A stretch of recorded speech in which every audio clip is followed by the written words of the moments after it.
ಕೈಗೆಟಕದ ರಾಜ್ಯ ವಿಶೇಷ ಕಾರ್ಯಕ್ರಮಕ್ಕೆ ಸ್ವಾಗತ. ನಾನು ಹರೀಶ್ ಮುಲ್ಕೆ. ಎಸ್ ವೀಕ್ಷಕರೇ, ಇವತ್ತು ನೀವು ಗಮನಿಸಬಹುದು ಗುಜರಾತ್ ವಿಚಾರಗಳಲ್ಲಿ ಒಂದು ಪ್ರಸಿದ್ಧಿ ಪಡಿತಾ ಇರುವಂಥದ್ದು, ಅದರಲ್ಲೂ ಹಿಂದುತ್ವದ ಅಥವಾ ಬಿಜೆಪಿಯ ಒಂದು ಭದ್ರಕೋಟೆ ಅಂತಾನೆ ಅನಿಸ್ತಾ ಇರುವಂಥದ್ದು. ಆದರೆ ಈಗಿನ ದಿನಗಳಲ್ಲಿ ಆ ಎಣಿಕೆ ಮತ್ತು ಆ ಲೆಕ್ಕಾಚಾರಗಳು ಸ್ವಲ್ಪ ಕಡಿಮೆ ಆಗ್ತಾ ಇದೆ. ಬಿಜೆಪಿಯ ಒಂದಷ್ಟು ಶಕ್ತಿ ಪ್ರದರ್ಶನದಲ್ಲಿ ಒಂದಷ್ಟು ಕುಗ್ತಾ ಇದೆ. ಗುಜರಾತಿನಲ್ಲಿ ಮುಂದಿನ ದಿನಗಳಲ್ಲಿ ಬಿಜೆಪಿ ತನ್ನದೇ ಆದಂಥ ಭದ್ರಕೋಟೆಯನ್ನು ಮತ್ತಷ್ಟು ಬಲಪಡಿಸುವಂಥ ಎಚ್ಚರಿಕೆಯನ್ನು ಮತದಾರರು ಇದೀಗ ನೀಡ್ತಾ ಇದ್ದಾರೆ.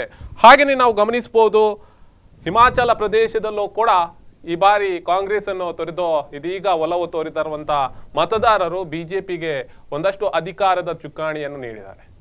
ಆದರೆ ಯಾವ ರೀತಿಯ ಒಂದಷ್ಟು ಕಾರ್ಯವೈಖರಿಗಳನ್ನು ಮಾಡ್ತಾರೆ, ಈಗಾಗಲೇ ನೀವು ಗಮನಿಸಬಹುದು, ಜಾತಿ ರಾಜಕೀಯದಿಂದ ಹೊರಗೆ ಉಳಿದ್ರೆ ಮಾತ್ರ ಉಳಿಗಾಲ ಇದೆ ಅನ್ನುವಂಥದ್ದು ಕೂಡ ಬಹಳಷ್ಟು ಮೇಧಾವಿಗಳು ಹೇಳಿರುವಂತಹ ಮಾತುಗಳನ್ನು ಇನ್ನೀಗ ಮತ್ತೊಮ್ಮೆ ಉಲ್ಲೇಖ ಮಾಡುವಂತಹ ಪರಿಸ್ಥಿತಿ ಕೂಡ ಬಂದಿದೆ. ಇದೀಗ ನೀವು ಗಮನಿಸಬಹುದು, ಮುಂದಿನ ರಾಜ್ಯದ ಚುನಾವಣೆಯನ್ನೇ ಎತ್ತುವುದಾದರೆ, ಮುಂದಿನ ಚುನಾವಣೆಯನ್ನು ನಾವು ಅವಲೋಕಿಸುವುದಾದರೆ ಕರ್ನಾಟಕದ ರಾಜ್ಯದತ್ತ ಇದೀಗ ಎಲ್ಲರ ವರಿಷ್ಠರ ಹಾಗೆಯೇ ರಾಷ್ಟ್ರೀಯ ಮಟ್ಟದ ರಾಜಕಾರಣಿಗಳ ಅಷ್ಟು ದೃಷ್ಟಿಯು ಕೂಡ ಇತ್ತ ಗಮನ ಹರಿಸ್ತಾ ಇದ್ದಾರೆ. ಒಂದು ಕಡೆಯಲ್ಲಿ ಯಾವ ರೀತಿಯಲ್ಲಿ ಮುಂದಿನ ದಿನಗಳಲ್ಲಿ ರಾಜಕೀಯದಲ್ಲಿ ಕರ್ನಾಟಕದಲ್ಲಿ ಬದಲಾವಣೆ ಆಗತ್ತಾ, ಗುಜರಾತಿನ ಎಫೆಕ್ಟ್ ಇಲ್ಲಿಗಾಗತ್ತಾ, ಹಿಮಾಚಲ ಪ್ರದೇಶದ ಒಂದು ಅಧಿಕಾರದ ಚುಕ್ಕಾಣಿ ಹೇಗೆ ಹಿಡಿಯುತ್ತೋ ಹಾಗೆಯೇ ಇಲ್ಲೂ ಕೂಡ ವರ್ಕೌಟ್ ಆಗತ್ತಾ ಅನ್ನುವಂಥದ್ದು ಎಲ್ಲ ವಿಚಾರಗಳನ್ನು ಇವತ್ತು ಮಾತಾಡಲಿಕ್ಕೆ ನಮ್ಮ ಜೊತೆ ವಿಶೇಷವಾಗಿ 3 ಅತಿಥಿಗಳು ಕೂಡ ನಮ್ಮ ಸ್ಟುಡಿಯೋದಲ್ಲಿ ಜಾಯ್ನ್ ಆಗಿದ್ದಾರೆ. ಈಗಾಗಲೇ ನೀವು ಗಮನಿಸಬಹುದು, ಬಿಜೆಪಿ ಮುಖಂಡರಾದಂಥ ಸಂಜಯ್ ಅವರು ಇದ್ದಾರೆ, ಪತ್ರಕರ್ತರಾದಂಥ ಮೋಹನ್ ಬೋಳಂಗಡಿ ಅವರು ಇದ್ದಾರೆ ನಮ್ಮ ಜೊತೆ, ಹಾಗೆಯೇ ನಮ್ಮ ಜೊತೆ ಕಾಂಗ್ರೆಸ್ನ ಮುಖಂಡರಾದಂಥ ರಾಧಾಕೃಷ್ಣ ಅವರು ಇದ್ದಾರೆ ಕಾರ್ಯಕ್ರಮದಲ್ಲಿ. ಎಲ್ರಿಗೂ ಸ್ವಾಗತ ಸರ್. ಎಸ್, ಈಗಾಗಲೇ ನೀವು ಗಮನಿಸಬಹುದು ಇವತ್ತಿನ ಫಲಿತಾಂಶವನ್ನು. ಮೋಹನ್ ಬೋಳಂಗಡಿ ಬಹಳಷ್ಟು ವ್ಯತಿರಿಕ್ತವಾದಂಥ, ಒಂದು ಕಡೆಯಲ್ಲಿ ಗೆದ್ದ ಮತ್ತಿನಲ್ಲಿರುವಂಥ ಸ್ಥಿತಿ ಇಲ್ಲ ಬಿಜೆಪಿಗೆ. ಮುಂದಿನ ಚುನಾವಣೆಗೆ ನೀವು ಸ್ವಲ್ಪ ಸಜ್ಜಾಗಬೇಕು ಅಥವಾ ನೀವು ಚಳಿಯಿಂದ ಎದ್ದು ಹೊರಬರಬೇಕು, ನಿಮ್ಮ ಕಾರ್ಯವೈಖರಿ ಎಲ್ಲೋ ಬದಲಾವಣೆ ಆಗಬೇಕು ಅನ್ನುವಂಥದ್ದು ಜನ ಬಯಸ್ತಾ ಇದ್ದಾರೆ ಅನ್ನುವಂಥ ಮುನ್ಸೂಚನೆ ಗುಜರಾತಿನಲ್ಲಿ ಸಿಗ್ತಾ ಇದೆ. ಬಹುಮತದತ್ತ ಅವರು ಒಂದು ಕಡೆಯಲ್ಲಿ ದಾಪಗಾಲ ಹಾಕಬಿರ್ಬೋದು, ಆದರೆ ಹಿಂದಿನ ಬಹುಮತಕ್ಕೆ ಈಗ ಒಂದು ಅವಲೋಕನ ಮಾಡಿದರೆ ಅದು ವ್ಯತಿರಿಕ್ತವಾಗ್ತಾ ಇದೆ. ಬಿಜೆಪಿಗೆ ಇಲ್ಲಿ ಸಾಧಾರಣ 10-15 ಸ್ಥಾನಗಳ ಕೊರತೆ ಕಾಣ್ತಾ ಇದೆ. ಅದೇ ಬಿಜೆಪಿ ಆಸೆ ಏನಿತ್ತು ಅಂತ ಹೇಳಿದ್ರೆ 130ರಿಂದ 150 ಸ್ಥಾನಗಳನ್ನು ಗೆಲ್ಬಹುದು ಅನ್ನುವಂಥ ನಿರೀಕ್ಷೆ ಇತ್ತು. ಯಾಕಂತ ಹೇಳಿದರೆ ಕೇಂದ್ರದಲ್ಲಿ ಬಿಜೆಪಿಯ ಅತ್ಯಂತ ಭದ್ರ ಸರ್ಕಾರ ಇದೆ. ಅದೂ ಅಲ್ಲದೆ ಗುಜರಾತಿನ ಆದ ಮೋದಿಯವರು ಅಲ್ಲಿ ಪ್ರಧಾನಿಯಾಗಿದ್ದಾರೆ. ಆದ್ದರಿಂದಾಗಿ ಗುಜರಾತಲ್ಲಿ ಆ ರೀತಿಯ ಎಫೆಕ್ಟ್ ಬಂದೇ ಬರುತ್ತೆ ಅಂತೇಳಿ ಅವರಿಗೊಂದು ಆಶಾಭಾವನೆ ಇತ್ತು. ಇದಕ್ಕಿಂತ ಮೊದಲ 4-5 ಚುನಾವಣೆಗಳಲ್ಲೂ ಸಹ ಕೇಂದ್ರದಲ್ಲಿ ಬೇರೆ ಬೇರೆ ಪಕ್ಷಗಳ ಅಧಿಕಾರಕ್ಕೆ ತರುವಂಥ ವ್ಯವಸ್ಥೆ ಇತ್ತು. ಆದ್ದರಿಂದಾಗಿ ಈಗ ಪ್ರಥಮ ಬಾರಿಗೆ ಗುಜರಾತಿಗರಿಗೆ ಆ ಒಂದು ಅವಕಾಶ ಸಿಕ್ಕಿರೋದು. ನಮ್ಮವರೇ ಪ್ರಧಾನಿ, ನಮ್ಮವರೇ ರಾಷ್ಟ್ರೀಯ ಅಧ್ಯಕ್ಷರು, ನಮ್ಮವರೇ ಮುಂದಿನ ಮುಖ್ಯಮಂತ್ರಿಗಳಾದರೆ ಬಿಜೆಪಿಯಿಂದ ರಾಜ್ಯಕ್ಕೆ ಬೆನಿಫಿಟ್ ಆಗ್ಬೋದು ಅಂತ ಒಂದು ನಿರೀಕ್ಷೆ ಅವರಲ್ಲಿತ್ತು. ಆದರೆ ಏನಾಯಿತು, ಬಿಜೆಪಿಯನ್ನು ಹೇಗಾದರೂ ಮಾಡಿ ಕಟ್ಟಿ ಹಾಕಲೇಬೇಕು ಅಂತೇಳಿ ಅದರ ಅಶ್ವಮೇಧದ ಕುದುರೆಯನ್ನು ಹೇಗಾದರೂ ಮಾಡಿ ಕಟ್ಟಿ ಹಾಕಲೇಬೇಕಂದ್ರೆ ಅದರ 4 ಕಾಲುಗಳನ್ನು 4 ದಿಕ್ಕಲ್ಲಿ ಎಳೀಲಿಕ್ಕೆ ಶುರು ಆಯಿತು. ಅದಕ್ಕಾಗಿಯೇ ಮೋದಿಯವರು ಸ್ವಲ್ಪ ತಡವಾಗಿ ಅಲ್ಲಿಗೆ ಪ್ರಚಾರಕ್ಕೆ ಬರಬೇಕಾಯಿತು. ಇದರ ಪರಿಣಾಮ ಈಗ ಚುನಾವಣೆಯ ಫಲಿತಾಂಶದ ಮೇಲೆ ಬಿದ್ದಿದೆ. ಗುಜರಾತಿನ ಅಭಿವೃದ್ಧಿ ದೃಷ್ಟಿಯಿಂದ ಮತ ಹಾಕುವುದು ಅಂತಿದ್ರೆ ಇದಕ್ಕಿಂತ ಜಾಸ್ತಿ ಮತ ಬರ್ಬೋದಿತ್ತು, ಇಲ್ಲ ಅಂತೇನಿಲ್ಲ. ಗುಜರಾತಲ್ಲಿ ಅಭಿವೃದ್ಧಿಯಾಗಿದೆ, ಸಮೃದ್ಧ ನೀರು ಸಿಕ್ಕಿದೆ, ಎಲ್ಲವೂ ಹೌದು, ಅದು ಇಲ್ಲ ಅಂತೇನಿಲ್ಲ. ಉದ್ಯೋಗ ಸಿಕ್ಕಿದೆ, ಎಲ್ಲವೂ ಸಿಕ್ಕಿದೆ, ಇಲ್ಲ ಅಂತ ಏನಿಲ್ಲ. ಆದರೆ ಜನರು ಯಾವತ್ತೂ ಸಹ ಅಭಿವೃದ್ಧಿಯ ಕಡೆಗೆ ನೋಡಿ ಮತ ಹಾಕ್ತಾರಂತಾದ್ರೆ ಈ ರಾಷ್ಟ್ರದ ಪರಿಸ್ಥಿತಿ ಈ ರೀತಿ ಇರ್ತಿರಲಿಲ್ಲ, ಬದಲಾವಣೆ ಆಗ್ತಾ ಇತ್ತು. ಎಲ್ಲಿ ಅಭಿವೃದ್ಧಿ ಆಗಲಿಲ್ಲ ಅಲ್ಲಿ ಅದೇ ಪಕ್ಷ ಪುನಃ ಅಧಿಕಾರಕ್ಕೆ ಬಂದ ನಿದರ್ಶನಗಳಿವೆ. ಎಲ್ಲಿ ಅಭಿವೃದ್ಧಿ ಆಗಿದೆ ಅಲ್ಲಿ ಪುನಃ ಆ ಪಕ್ಷ ಸೋತ ಉದಾಹರಣೆ ಇದೆ. ಯಾಕಂದ್ರೆ ಮತದಾನ ಅಂತ ಹೇಳಿದ ಕೂಡಲೇ ಅದು ಪವಿತ್ರ ಕಾರ್ಯ ಅಂತ ನಾವು ಎಲ್ಲರೂ ಹೇಳ್ತೇವೆ. ಆದರೆ ಮತದಾನ ನಿರ್ಣಯ ಆಗುವುದು ಜಾತಿಗಳ ಮೇಲೆ, ದುಡ್ಡಿನ ಮೇಲೆ, ಬಲದ ಮೇಲೆ. ಅದು ಈಗಲೂ ಆಗ್ತಾ ಇದೆಯಂತ ಖಂಡಿತ. ದಕ್ಷಿಣ ಕನ್ನಡ ಜಿಲ್ಲೆಯನ್ನು ಹೊರತುಪಡಿಸಿದರೆ ಎಲ್ಲಾ ಕಡೆಗಳಲ್ಲಿ ಅದೇ ಪರಿಸ್ಥಿತಿ ಇದೆ, ಚಮತ್ಕಾರವನ್ನು ತೋರಿಸ್ತಾರೆ. ಯಾಕಂದ್ರೆ ಒಂದು ಗ್ರಾಮದಲ್ಲಿ ಒಬ್ಬ ಬಲಿಷ್ಠ ಇರ್ತಾನೆ, ಅವನ ಕೈ ಕೆಳಗೆ ಒಂದು 10 ಅಡಿಯಾಳುಗಳಿರ್ತಾರೆ. ಅವನು ಚುನಾವಣೆಗೆ ನಿಂತಾದ್ರೆ ಎಲ್ಲರೂ ಆ ಕಡೆಗೆ ಮುತ್ತಿಕೊಳ್ತಾರೆ. ಯಾಕಂದ್ರೆ ಅವನನ್ನು ಹೇಗೆ ಹೆದರು ಹಾಕೊಳ್ಳುವ ಎನ್ನುವ ಭಯದಲ್ಲಿ. ಇಲ್ಲಿ ಏನಾಗಿದೆ, ದಕ್ಷಿಣ ಕನ್ನಡ ಜಿಲ್ಲೆಯಲ್ಲಿ ಒಬ್ಬರಿಗೆ ಪ್ರತಿ ಸ್ಪರ್ಧೆಯಾಗಿ ಮತ್ತೊಬ್ಬ ಅಷ್ಟೇ ಬಲಿಷ್ಠ ಇದ್ದೇ ಇರ್ತಾನೆ. ಅದರಿಂದಾಗಿ ಅಲ್ಲಿ ಸಂಘರ್ಷಗಳು ಇಲ್ಲ ಅನ್ನುವಂಥದ್ದು ಆಗುವಂಥದ್ದು. ಎಸ್ ಎಸ್ ಈಗಾಗಲೇ ರಾಧಾಕೃಷ್ಣ ಅವರೇ, ಕಾಂಗ್ರೆಸ್ ಒಂದು ಕಡೆಯಲ್ಲಿ ಖುಷಿಯೂ ಅಲ್ಲ, ಆಚೆಯಿಂದ ಕಹಿ ಅನುಭವವೂ ಅಲ್ಲ ಅಂತ ಸ್ಥಿತಿಯಲ್ಲಿ ಒಂದು ಸಂಭ್ರಮವನ್ನು ಆಚರಣೆ ಮಾಡುವಂತ ಸ್ಥಿತಿ ಆಗಿದೆ ಕಾಂಗ್ರೆಸ್ಸಿಗೆ. ಈಗಾಗಲೇ ನೀವು ಗಮನಿಸಬಹುದು, ಬಿಜೆಪಿಗೆ ಒಂದಷ್ಟು ಪ್ರಬಲ ಪೈಪೋಟಿಯನ್ನು ಗುಜರಾತಿನಲ್ಲಿ ಒಂದು ಕಡೆಯಲ್ಲಿ ನೀಡಿದೆ ಅಂತ ಅಂದ್ರೆ ಅದು ಕಾಂಗ್ರೆಸ್ ಅಂತ ಹೇಳ್ಬೋದು. ಆದ್ರೆ ಕಾಂಗ್ರೆಸ್ಸಿನ ಈ ಒಂದು ಸಾಧನೆ ನಿಮ್ಗೆ ಇಷ್ಟ ಆಗಿದೆ, ಇವತ್ತು ಸಂತೋಷ ಪಡುವಂತ ಸಾಧನೆ ಅನ್ನುವಂಥದ್ದು? ಸಾಧನೆ ಬಹಳಷ್ಟು ಕಾಂಗ್ರೆಸ್ ಗುಜರಾತ್ನಲ್ಲಿ ಮಾಡಿದೆ ಈ ಬಾರಿ. ಯಾಕೆಂತ ಹೇಳಿದ್ರೆ ಹಿಮಾಚಲ ಪ್ರದೇಶದ ಒಂದು ಸೋಲನ್ನ ಜನರ ತೀರ್ಪು ಅಂತೇಳಿ ನಾವು ಒಪ್ತೇವೆ. ಆದರೆ ಗುಜರಾತಿನಲ್ಲಿ ನಡೆದಂಥ ಒಂದು ಈ ವೋಟಿಂಗ್ನಲ್ಲಿ ಆದಂಥ ಒಂದು ಬದಲಾವಣೆ ಅಂದರೆ ಇದು ದೇಶದ ಒಂದು ದಿಕ್ಸೂಚಿ ಅಂತೇಳಿ ಹೇಳಲಿಕ್ಕೆ ಬಯಸ್ತೇನೆ. ಯಾಕೆಂತ ಹೇಳಿದರೆ ಇವತ್ತು ಪರ್ಸೆಂಟೇಜ್ ಆಫ್ ವೋಟ್ ಇರ್ಬೋದು ಅಥವಾ ನಿರೀಕ್ಷಿತ ಮಟ್ಟವನ್ನು ಆ ಅಂಕೆ 135 ಏನೋ ಹೇಳ್ತಾ ಇದ್ರು ಇವತ್ತು ಸಮೀಕ್ಷೆಗಳು, ಆದರೆ ಆ ಮಟ್ಟವನ್ನು ತಲುಪದೆ ಜನರು ಬಿಜೆಪಿಯಿಂದ ವಿಮುಖರಾಗಿ ಇವತ್ತು ಕಾಂಗ್ರೆಸ್ಸಿನ ಸ್ಥಾನಗಳನ್ನು ಹೆಚ್ಚಿಸಿದ್ದಾರೆ. ಇದು ಕಾಂಗ್ರೆಸ್ಸಿನ ಸ್ಥಾನವನ್ನು ಕೇವಲ ಗುಜರಾತಿನಲ್ಲಿ ಹೆಚ್ಚಿಸಿರುವುದಲ್ಲ, ಇದು ಕೇಂದ್ರ ಸರ್ಕಾರದ ಒಂದು ನೀತಿಯ ವಿರುದ್ಧವಾದಂಥ ಒಂದು ಮತದಾನ ಅಂತೇಳಿ ನಾವು ಹೇಳಲಿಕ್ಕೆ ಬಯಸ್ತೇನೆ. ಈ ಅಲೆ ಇನ್ನು ದೇಶಾದ್ಯಂತ ಪಸರಿಸುವುದರಲ್ಲಿ ಯಾವುದೇ ಸಂಶಯ ಇಲ್ಲ. ಎಸ್, ಈಗಾಗಲೇ ನೀವು ಗಮನಿಸಬಹುದು, ನಿಮಗೆ ಕೂಡ ಪ್ರತಿಷ್ಠೆಯ ಕಣ ಆಗ್ತಾ ಇದ್ದಂಥದ್ದು ಗುಜರಾತ್. ಈ ಗುಂಗಿನಲ್ಲಿ ನೀವು ಹಿಮಾಚಲ ಪ್ರದೇಶವನ್ನು ಕೈ ತಪ್ಪುವಂತ ಸ್ಥಿತಿ ಬಂತು ಅನ್ನುವಂತ ಒಂದು ಮಾತುಗಳು ಕೂಡ ಕೇಳಿ ಬರ್ತಾ ಇದೆ. ನಿಮಗೆ ಪ್ರತಿಷ್ಠೆಯ ಕಣ ಹಾಕಿರುವಂತದ್ದು ಗುಜರಾತ್. ಯಾಕಂದ್ರೆ ಮುಂದಿನ ದಿನಗಳಲ್ಲಿ ಗುಜರಾತಿನಲ್ಲಿ ನಿಮಗೆ ಅಧಿಕಾರ ಸಿಗ್ತಾ ಇದ್ರೆ ಇಡೀ ರಾಜ್ಯದಲ್ಲಿ ಅಥವಾ ದೇಶದಲ್ಲಿ ನೀವು ಯಾವ ರೀತಿಯಲ್ಲಿ ಚುಕ್ಕಾಣಿಯನ್ನು ಹಿಡಬಹುದಿತ್ತು ಅನ್ನುವಂಥದ್ದು ನಿಮಗೆ ಗೊತ್ತಿದೆ. ಅದಕ್ಕೆ ಅಲ್ಲೇ ದೃಷ್ಟಿಯನ್ನು ಇಟ್ಟಿದ್ರಿ. ಈಚೆಯಿಂದ ಹಿಮಾಚಲ ಪ್ರದೇಶವನ್ನು ಕೂಡ ಕಲ್ಕೊಳ್ಳುವಂತ ಸ್ಥಿತಿ ಬಂದಿದೆ ಆಗಿರ್ಬೋದು. ಆದರೆ ಅಲ್ಲಿ ಕಾನ್ಸಂಟ್ರೇಟ್ ಕಮ್ಮಿ ಆಗಿರ್ಬೋದು ಅಥವಾ ಅಲ್ಲಿ ಲೀಡರ್ಸ್ ಹೋಗಿರ್ಬೋದು ಅಂತದ್ದು ಕಮ್ಮಿ ಆಗಿರ್ಬೋದು, ಅದೊಂದು ಕಾರಣ ಇದ್ದಿರ್ಬೋದು ಅಂತೇಳಿ ನನ್ನ ಅನಿಸ್ತದೆ. ಹಿಮಾಚಲ ಪ್ರದೇಶದಲ್ಲಿ ಅಲ್ಲಿನ ಮುಖ್ಯಮಂತ್ರಿ ವೀರಭದ್ರ ಸಿಂಗ್ ಅವರ ವಿರುದ್ಧ ಬಂದಂಥ ಭ್ರಷ್ಟಾಚಾರದ ಆರೋಪಗಳು, ಅಲ್ಲಿನ ಆಡಳಿತ ವಿರೋಧಿ ಅಲೆ, ಇದೆಲ್ಲವನ್ನು ಸೇರಿಸಿ ಬಿಜೆಪಿಯನ್ನು ಅಲ್ಲಿ ಅಧಿಕಾರಕ್ಕೆ ಅಲ್ಲಿ ಬಿಜೆಪಿಯ ದೊಡ್ಡ ಪ್ರಯತ್ನ ಏನಿಲ್ಲ. ಬಿಜೆಪಿಯ ನಾಯಕರುಗಳು ಸಹ ಗುಜರಾತನ್ನೇ ಕೇಂದ್ರೀಕರಿಸಿದ್ದು. ಗುಜರಾತಿನ ಪರಿಣಾಮ ಏನಾದರೂ ವ್ಯತಿರಿಕ್ತ ಆದರೆ ಅದರ ಎಫೆಕ್ಟ್ ಇಡೀ ದೇಶದ ಎಲ್ಲಾ ರಾಜ್ಯಗಳಲ್ಲೂ ಆಗ್ತಾ ಇತ್ತು. ಯಾಕಂದ್ರೆ ಮುಂದಿನ 5 ರಾಜ್ಯಗಳ ಚುನಾವಣೆ ಇದೆ, ಕರ್ನಾಟಕವೂ ಸೇರಿದಂತೆ. ಅದರ ಮೇಲೆ ದೊಡ್ಡ ಪರಿಣಾಮ ಬೀರ್ತಾ ಇತ್ತು. ಯಾವ 5 ಸ್ಟೇಟ್ ಚುನಾವಣೆಯಲ್ಲೂ ಬಿಜೆಪಿ ಆತ್ಮವಿಶ್ವಾಸದಿಂದ ಎದುರಿಸುವಂತಹ ಪರಿಸ್ಥಿತಿಯಲ್ಲಿರಲಿಲ್ಲ, ಕೇವಲ ಗುಜರಾತ್ ಇದಾದ್ರೆ. ಯಾಕಂದ್ರೆ ರಾಷ್ಟ್ರೀಯ ಅಧ್ಯಕ್ಷರು ಪ್ರಧಾನಿಗಳು ಇಬ್ರು ಗುಜರಾತಿನವರು, ಆದ್ರಿಂದಾಗಿ ಅದು ಪ್ರತಿಷ್ಠೆ ಆಗಿತ್ತು. ಹಿಮಾಚಲ ಪ್ರದೇಶದಲ್ಲಿ ಕಾಂಗ್ರೆಸ್ ಬಿದ್ದಿರುವುದು ಅವರ ಸ್ವಯಂಕೃತ ಅಪರಾಧದಿಂದ. ಅದರಲ್ಲಿ ಬಿಜೆಪಿಯವರ ಪಾತ್ರ ಏನಿಲ್ಲ, ಅವರವರ ಇದರಿಂದಾಗಿ ಬಿದ್ದಿದೆ. ಆದ್ರೆ ಬಿಜೆಪಿಯವರು ಮತ್ತು ಕಾಂಗ್ರೆಸ್ನವರು ಎರಡೂ ಕಾನ್ಸಂಟ್ರೇಟ್ ಮಾಡಿದ್ದು ಗುಜರಾತ್ನ ಮೇಲೆ. ಇಲ್ಲ ಇದರಲ್ಲಿ ಜಿಗ್ನೇಶ್ ಮೇವಾನಿಯನ್ನಾಗ್ಲಿ ಹಾರ್ದಿಕ್ ಪಟೇಲ್ನಾಗಲಿ ಇವರು ಕಾಂಗ್ರೆಸ್ ಅವರು ಅಪ್ಪಿಕೊಳ್ಳುವಂತ ಪ್ರಶ್ನೆ ಇರಲಿಲ್ಲ. ಅವರಿಗೆ ಪರಂಪರಾಗತ ಸ್ನೇಹಿತರಿದ್ದು NCP ಅನ್ನು ದೂರ ಇಡುವಂತ ಅನಿವಾರ್ಯತೆ ಇರಲಿಲ್ಲ. ಅವರು ಯಾಕೆ ಆ ಹೋರಾಟವನ್ನು ತಂದ್ರು ರಾಜಕಾರಣಕ್ಕೆ? ಹಾರ್ದಿಕ್ ಪಟೇಲ್ ಪಾಟೀದಾರ ಸಮುದಾಯದ ಮೀಸಲಾತಿಗಾಗಿ ಹೋರಾಟ ಮಾಡಿದ್ರು, ದೊಡ್ಡ ಮಟ್ಟದಲ್ಲಿ ಜನಬೆಂಬಲ ಬಂತು, ಒಂದು ಯುವ ನಾಯಕನಾಗಿ ಹೊರಹೊಮ್ಮಿದ್ರು. ಅವರು ಅದೇ ಹೋರಾಟವನ್ನು ಪಕ್ಷಾತೀತವಾಗಿ ನಡೆಸಿ ಪಕ್ಷೇತರರಾಗಿ ಅವರು ಉಳಿತಾ ಇದ್ರೆ, ಆಮ್ ಆದ್ಮಿ ಪಾರ್ಟಿ ಡೆಲ್ಲಿಯಲ್ಲಿ ಮಾಡಿದಾಗ ಇವರು ಇಲ್ಲಿ ಉಳಿತಾ ಇದ್ರೆ ಅವರು ಬೆನಿಫಿಟ್ ಪಡ್ಕೊಳ್ಳ ಚಾನ್ಸಸ್ ಇತ್ತು.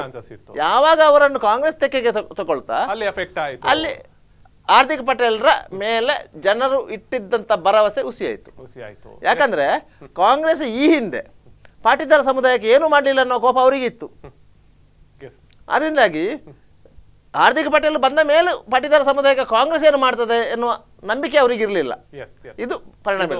ಈಗ ಜಿಗ್ನೇಶ್ ಮೇವಾನಿಯನ್ನು ಇಟ್ಕೊಂಡು ಬಂದರು. ಜಿಗ್ನೇಶ್ ಮೇವಾನಿ ಹಿಂದುಳಿದ ವರ್ಗದ ಯುವಕ, ಅವನ ಹೋರಾಟವನ್ನು ಅವನೇ ಮುಂದುವರಿಸಿಕೊಂಡು ಹೋಗ್ತಾ ಇದ್ರೆ, ಅವನು ಮತ್ತು ಹಾರ್ದಿಕ್ ಪಟೇಲ್ ಜೊತೆಗೆ ಸೇರಿಕೊಂಡು ಇನ್ನೊಂದು 3ನೇ ರಂಗ ಮಾಡ್ತಾ ಇದ್ರೆ ಇಡೀ ಗುಜರಾತಿನ ರಾಜಕೀಯ ಚಿತ್ರಣ ಬದಲಾಗ್ತಾ ಇತ್ತು. ಕಾಂಗ್ರೆಸ್ ಅದಕ್ಕೆ ಅವಕಾಶ ಕೊಡಲಿಲ್ಲ. ಯಾಕಂತ ಹೇಳಿದ್ರೆ ಅವರಿಗೆ ಹಾರ್ದಿಕ್ ಪಟೇಲ್ಗಾಗಲಿ ಜಿಗ್ನೇಶ್ ಮೇವಾನಿಗಾಗಲಿ ಸಂಪನ್ಮೂಲದ ಕೊರತೆ ಇತ್ತು. ಆ ಸಂಪನ್ಮೂಲವನ್ನು ಕ್ರೋಢೀಕರಿಸಲಿಕ್ಕೆ ಕಾಂಗ್ರೆಸ್ ಸಿದ್ಧವಾಗಿತ್ತು. ಪರಿಣಾಮವಾಗಿ ಅವರು ಈ ಕಡೆ ಬಂತು. ಈ ಕಡೆ ಬಂದ್ರಿಂದ ಲಾಭ ಯಾರಿಗೆ ಆಯ್ತು? ಬಿಜೆಪಿಗೆ ಆಯ್ತು. ಅದು ಬಿಜೆಪಿಯಲ್ಲಿ ಬೆನಿಫಿಟ್ ಆಯ್ತು, ಬಿಜೆಪಿಗೆ ಬೆನಿಫಿಟ್ ಆಯ್ತು. ಇಲ್ಲ ಇದ್ರೆ ಅದು ಮೂರನೇ ರಂಗ ಆಗ್ತಾ ಇದ್ರೆ, ಮೂರನೇ ರಂಗ ಆಗ್ತಾ ಇದ್ರೆ ಕಾಂಗ್ರೆಸ್ ಮೂರನೇ ಸ್ಥಾನಕ್ಕೆ ಹೋಗ್ತಾ ಇತ್ತು. ತುಂಡು ಒಂದು ಎರಡನೇ ಸ್ಥಾನಕ್ಕೆ, ಇಲ್ಲದ್ರೆ ಒಂದನೇ ಸ್ಥಾನಕ್ಕೆ, ಬಿಜೆಪಿ ಎರಡನೇ ಸ್ಥಾನಕ್ಕೆ, ಈ ರೀತಿಯಾಗಿ ಡಿವೈಡ್ ಆಗ್ತಾ ಇತ್ತು ಅಂತ. ಎಸ್, ಈಗಾಗಲೇ ನೀವು ಬಿಜೆಪಿ ಅವರು ಕೂಡ ಒಂದು ಕಡೆಯಲ್ಲಿ ಗೆಲುವಿನ ಮತ್ತಿನಲ್ಲಿ ಇದ್ದೀರಿ. ಆದ್ರೆ ಮತ್ತಿನಲ್ಲಿ ಬೀಗುವಂತ ಸ್ಥಿತಿಯೂ ಕೂಡ ಇಲ್ಲ ಮುಂದಿನ ದಿನಗಳಲ್ಲಿ, ಅಥವಾ ಈ ಗೆಲುವು ನಿಮಗೆ ದೊಡ್ಡ ಅಂತರದ ಗೆಲುವು ಅಂತ ಎಲ್ಲೋ ಬಿಂಬಿತ ಆಗ್ತಾ ಇಲ್ಲ. ಒಂದು ಕಡೆಯಲ್ಲಿ ನೀವು ಸತಾಯಗತೆಯ, ಒಂದು ಕಡೆಯಲ್ಲಿ ಗುಜರಾತ್ ಕೂಡ ಬಹಳಷ್ಟು ಜನರಿಗೆ ನೋವಾಗಿದೆ. ಈ ರೀತಿಯಲ್ಲಿ ಒಂದು ಕಡೆಯಲ್ಲಿ ಇಂಥ ಒಂದು ತೀರ್ಪು ಕೊಟ್ಟಿದಾರ, ಇದರಲ್ಲಿ ಖುಷಿ ಪಡುವಂತ ಅಷ್ಟು ದೊಡ್ಡ ವಿಚಾರಗಳಿಲ್ಲ ಅನ್ನುವಂಥದ್ದು ಒಂದು ಕಡೆಯಲ್ಲಿ ಮಾತುಗಳು ಕೇಳ್ಬರ್ತವೆ. ಇದಕ್ಕೇನಂತೀರಾ ಸಂಜಯ್ ಅವರೇ?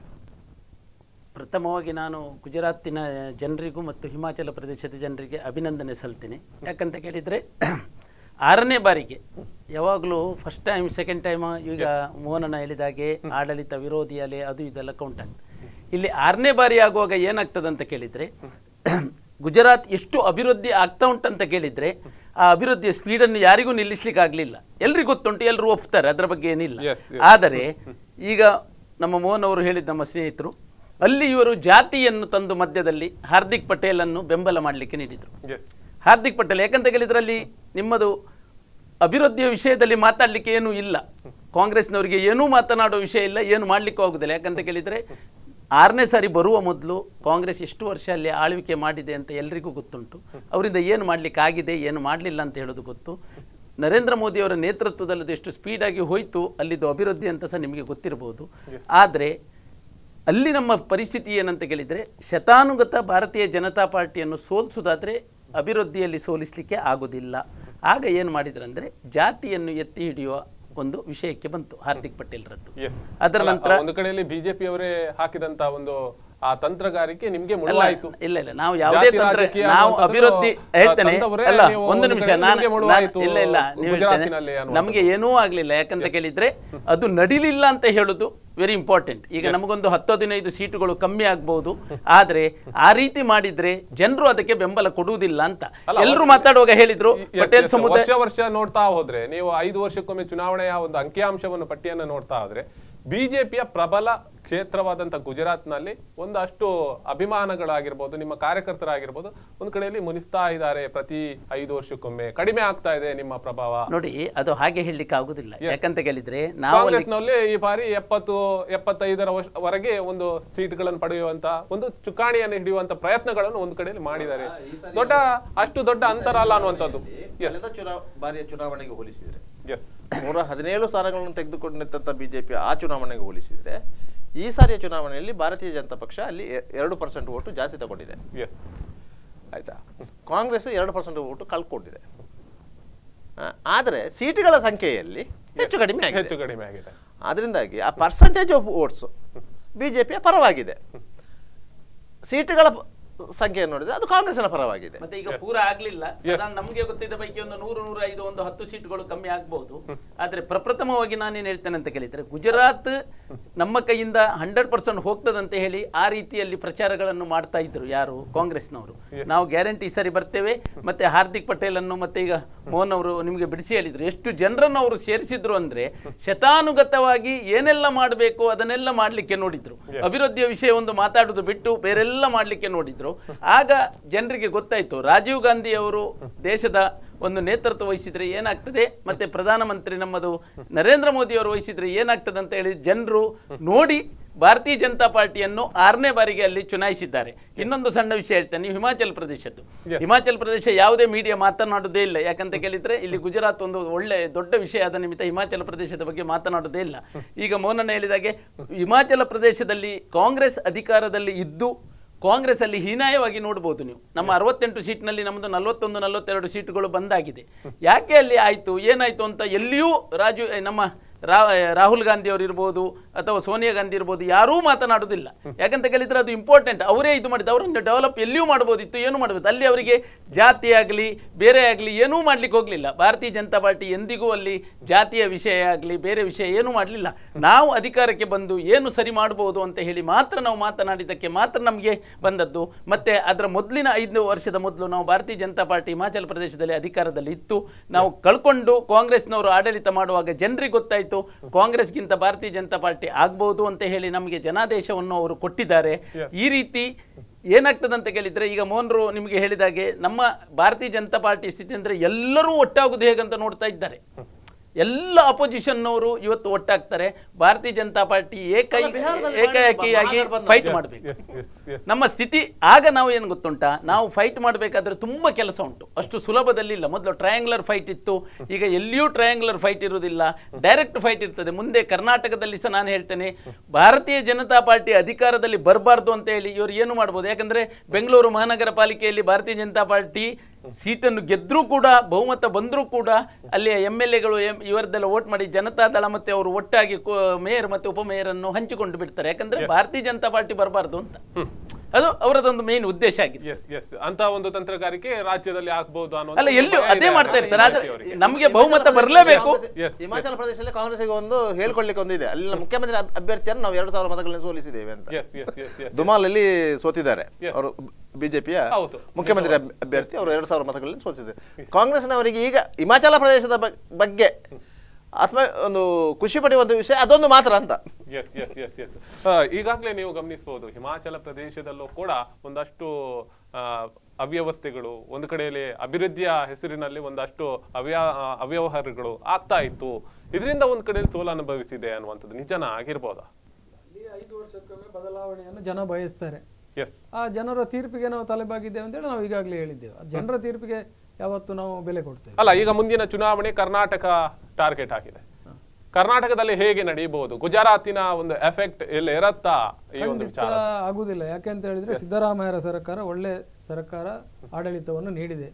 ಆಮೇಲೆ ಗುಜರಾತಿನ ವಿಷಯ ಹೇಗೆ ಅಂತ ಹೇಳಿದ್ರೆ, ನರೇಂದ್ರ ಮೋದಿ ಅಲ್ಲಿಯವರು, ಅಮಿತ್ ಶಾ ಅಲ್ಲಿಯವರು, ಅವರಿಗೆ ಮನೆಯ ಒಂದು ಪ್ರತಿಷ್ಠೆಯ ವಿಷಯ ಆಯ್ತು, ಅವರ ಮನೆಯಾಗೆ ಗುಜರಾತ್. ಅದಕ್ಕೋಸ್ಕರ ಶತಾಯ ಗತಾಯ ಪ್ರಯತ್ನವನ್ನು ಮಾಡಿ ಏನೆಲ್ಲ ರಾಜಕೀಯದಲ್ಲಿ ಮಾಡಬೇಕು, ಹಣಬಲ ಜನಬಲ ಏನನ್ನು ಮಾಡಬೇಕು ಎಲ್ಲವನ್ನು ಮಾಡಿದ್ದಾರೆ. ಅಂತೂ ಕೊನೆಗೆ ಒಂದಷ್ಟು ಸೀಟಿನ ಒಂದು ಹೆಚ್ಚುವರಿಯನ್ನು ಮಾತ್ರ ಮಾಡಿದ್ದಾರೆ ಹೊರತು ಕಾಂಗ್ರೆಸ್ ತನ್ನ ಬಲವನ್ನು ವೃದ್ಧಿಸಿಕೊಂಡಿದೆ. ಅದು ಬಹಳ ದೊಡ್ಡದಂತ ಸಾಧನೆ ಗುಜರಾತ್ನಲ್ಲಿ. ಹಾಗಾದ್ರೆ ಇದು ನೀವು ಅವರು ಹೇಳಿದ ಹಾಗೇನೆ ಕಾಂಗ್ರೆಸ್ ಮುಕ್ತ ಭಾರತವನ್ನು ಮಾಡ್ಲಿಕ್ಕೆ ಸಾಧ್ಯ ಅದು ಈ ದೇಶದಲ್ಲಿ ಕಾಂಗ್ರೆಸ್ ಮುಕ್ತ ದೇಶವನ್ನು ಮಾಡ್ಲಿಕ್ಕೆ ಆಗುದಿಲ್ಲ, ಬಿಜೆಪಿ ಮುಕ್ತ ದೇಶವನ್ನು ಮಾಡ್ಲಿಕ್ಕೆ ಆಗುದಿಲ್ಲ. ಯಾರೇ ಹೇಳಿದ್ರು ಅದು ಅವರ ಒಂದು ಅವಿವೇಕಿತನ ಅಂತ ಹೇಳ್ಬೋದು. ನಿಮ್ ಜೊತೆ ಮಾತು ಮುಂದುವರಿಸ್ತೇನೆ. ವೀಕ್ಷಕರೇ, ಒಂದು ಪುಟ್ಟ ವಿರಾಮದ ಬಳಿಕ ಕಾರ್ಯಕ್ರಮ ಮುಂದುವರಿಯುತ್ತೆ.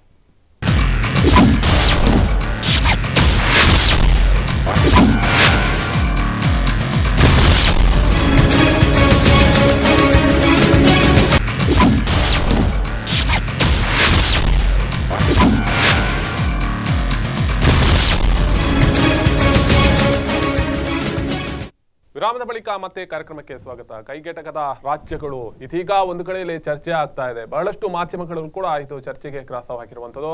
ಗುಜರಾತಿನಲ್ಲಿ ಹೇಗೋ ಮಾಡಿ ಆದ್ರೂ ಒಂದು ಕಡೆಯಲ್ಲಿ ಅಧಿಕಾರದ ಚುಕ್ಕಾಣಿಯನ್ನು ಹಿಡಿಬೇಕಿತ್ತು. ಆದ್ರೆ ಇದೀಗಿನ ದಿನಗಳಲ್ಲಿ ಅದು ಕೈ ತಪ್ಪಿದೆ, ಕೈಯ ಒಂದು ಪಾಳಯದಿಂದ ಅಂತ ಹೇಳಿದ್ರೆ ತಪ್ಪಾಗಲಾರದು. ಇದರ ಬಗ್ಗೆ ಚರ್ಚೆ ಮುಂದುವರಿಸ್ತೇನೆ. ಈಗಾಗಲೇ ತೋಳಂಗಡಿ ಅವರೇ, ಒಂದು ಕಡೆಯಲ್ಲಿ ಕರ್ನಾಟಕವನ್ನು ಈಗ ಮುಂದಿನ ಚುನಾವಣೆ ಟಾರ್ಗೆಟ್ ಆಗಿದೆ. ಕರ್ನಾಟಕದಲ್ಲಿ ಗುಜರಾತಿನ ಈ ಒಂದು ಚುನಾವಣೆಯ ಫಲಿತಾಂಶದ ಎಫೆಕ್ಟ್ ಏನಿದೆ, ಅಥವಾ ಈ ಒಂದು ನಿರ್ಧಾರಗಳು ಇಲ್ಲಿ ಮತದಾರರು ಮಾಡ್ಲಿಕ್ಕೆ ಸಾಧ್ಯತೆ ಇದೆಯಾ? ಇಲ್ಲಿಯ ಮೆಂಟಾಲಿಟಿ ಮತ್ತು ಹಾಗೆ ಗುಜರಾತಿನ ಮತದಾರರ ಮೆಂಟಾಲಿಟಿ ಒಂದೇ ಇರತ್ತಾ ಅನ್ನುವಂಥದ್ದು. ಯಾಕೆ ಈಗಿನ ನಿರ್ಧಾರಗಳನ್ನು ಮಾಡ್ತಾರೆ? ನೋಡಿ, ಗುಜರಾತ್ ವ್ಯಾಪಾರಿ ವಲಯಕ್ಕೆ ಪ್ರಸಿದ್ಧಿ ಕೊಡದಂಥದ್ದು. ಅಲ್ಲಿನ ಪ್ರತಿಯೊಬ್ಬರು ಬನಿಯಾಗಳೇ, ಪ್ರತಿಯೊಬ್ಬರು ವ್ಯಾಪಾರಿಗಳೇ. ನೋಟು ಅಮಾನ್ಯೀಕರಣ, GST ಅತ್ಯಂತವಾಗಿ ಹೊಡೆತ ಬಿದ್ದದ್ದು ವ್ಯಾಪಾರಿಗಳಿಗೆ. ಇದರ ಪರಿಣಾಮ ಅಲ್ಲಿ ಗುಜರಾತಲ್ಲಿ ಆಗ್ಬೋದು ಅಂತ ಎಲ್ಲ ನಿರೀಕ್ಷೆ ಇತ್ತು. ಆ ನಿರೀಕ್ಷೆ ತಪ್ಪಿ ಹೋಗಿದೆ. ಇಲ್ಲಿ ಕರ್ನಾಟಕದಲ್ಲಿ ಆ ನಿರೀಕ್ಷೆಯನ್ನು ನಾವು ಇಟ್ಟುಕೊಳ್ಳುವಂತಿಲ್ಲ.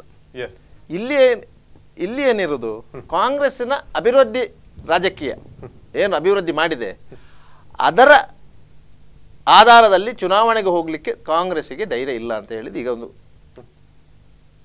ಇತ್ತೀಚಿನ ದಿನಗಳ ಅವರ ಆಟಿಟ್ಯೂಡಲ್ಲಿ ಕಂಡು ಬರ್ತಾ ಇದೆ.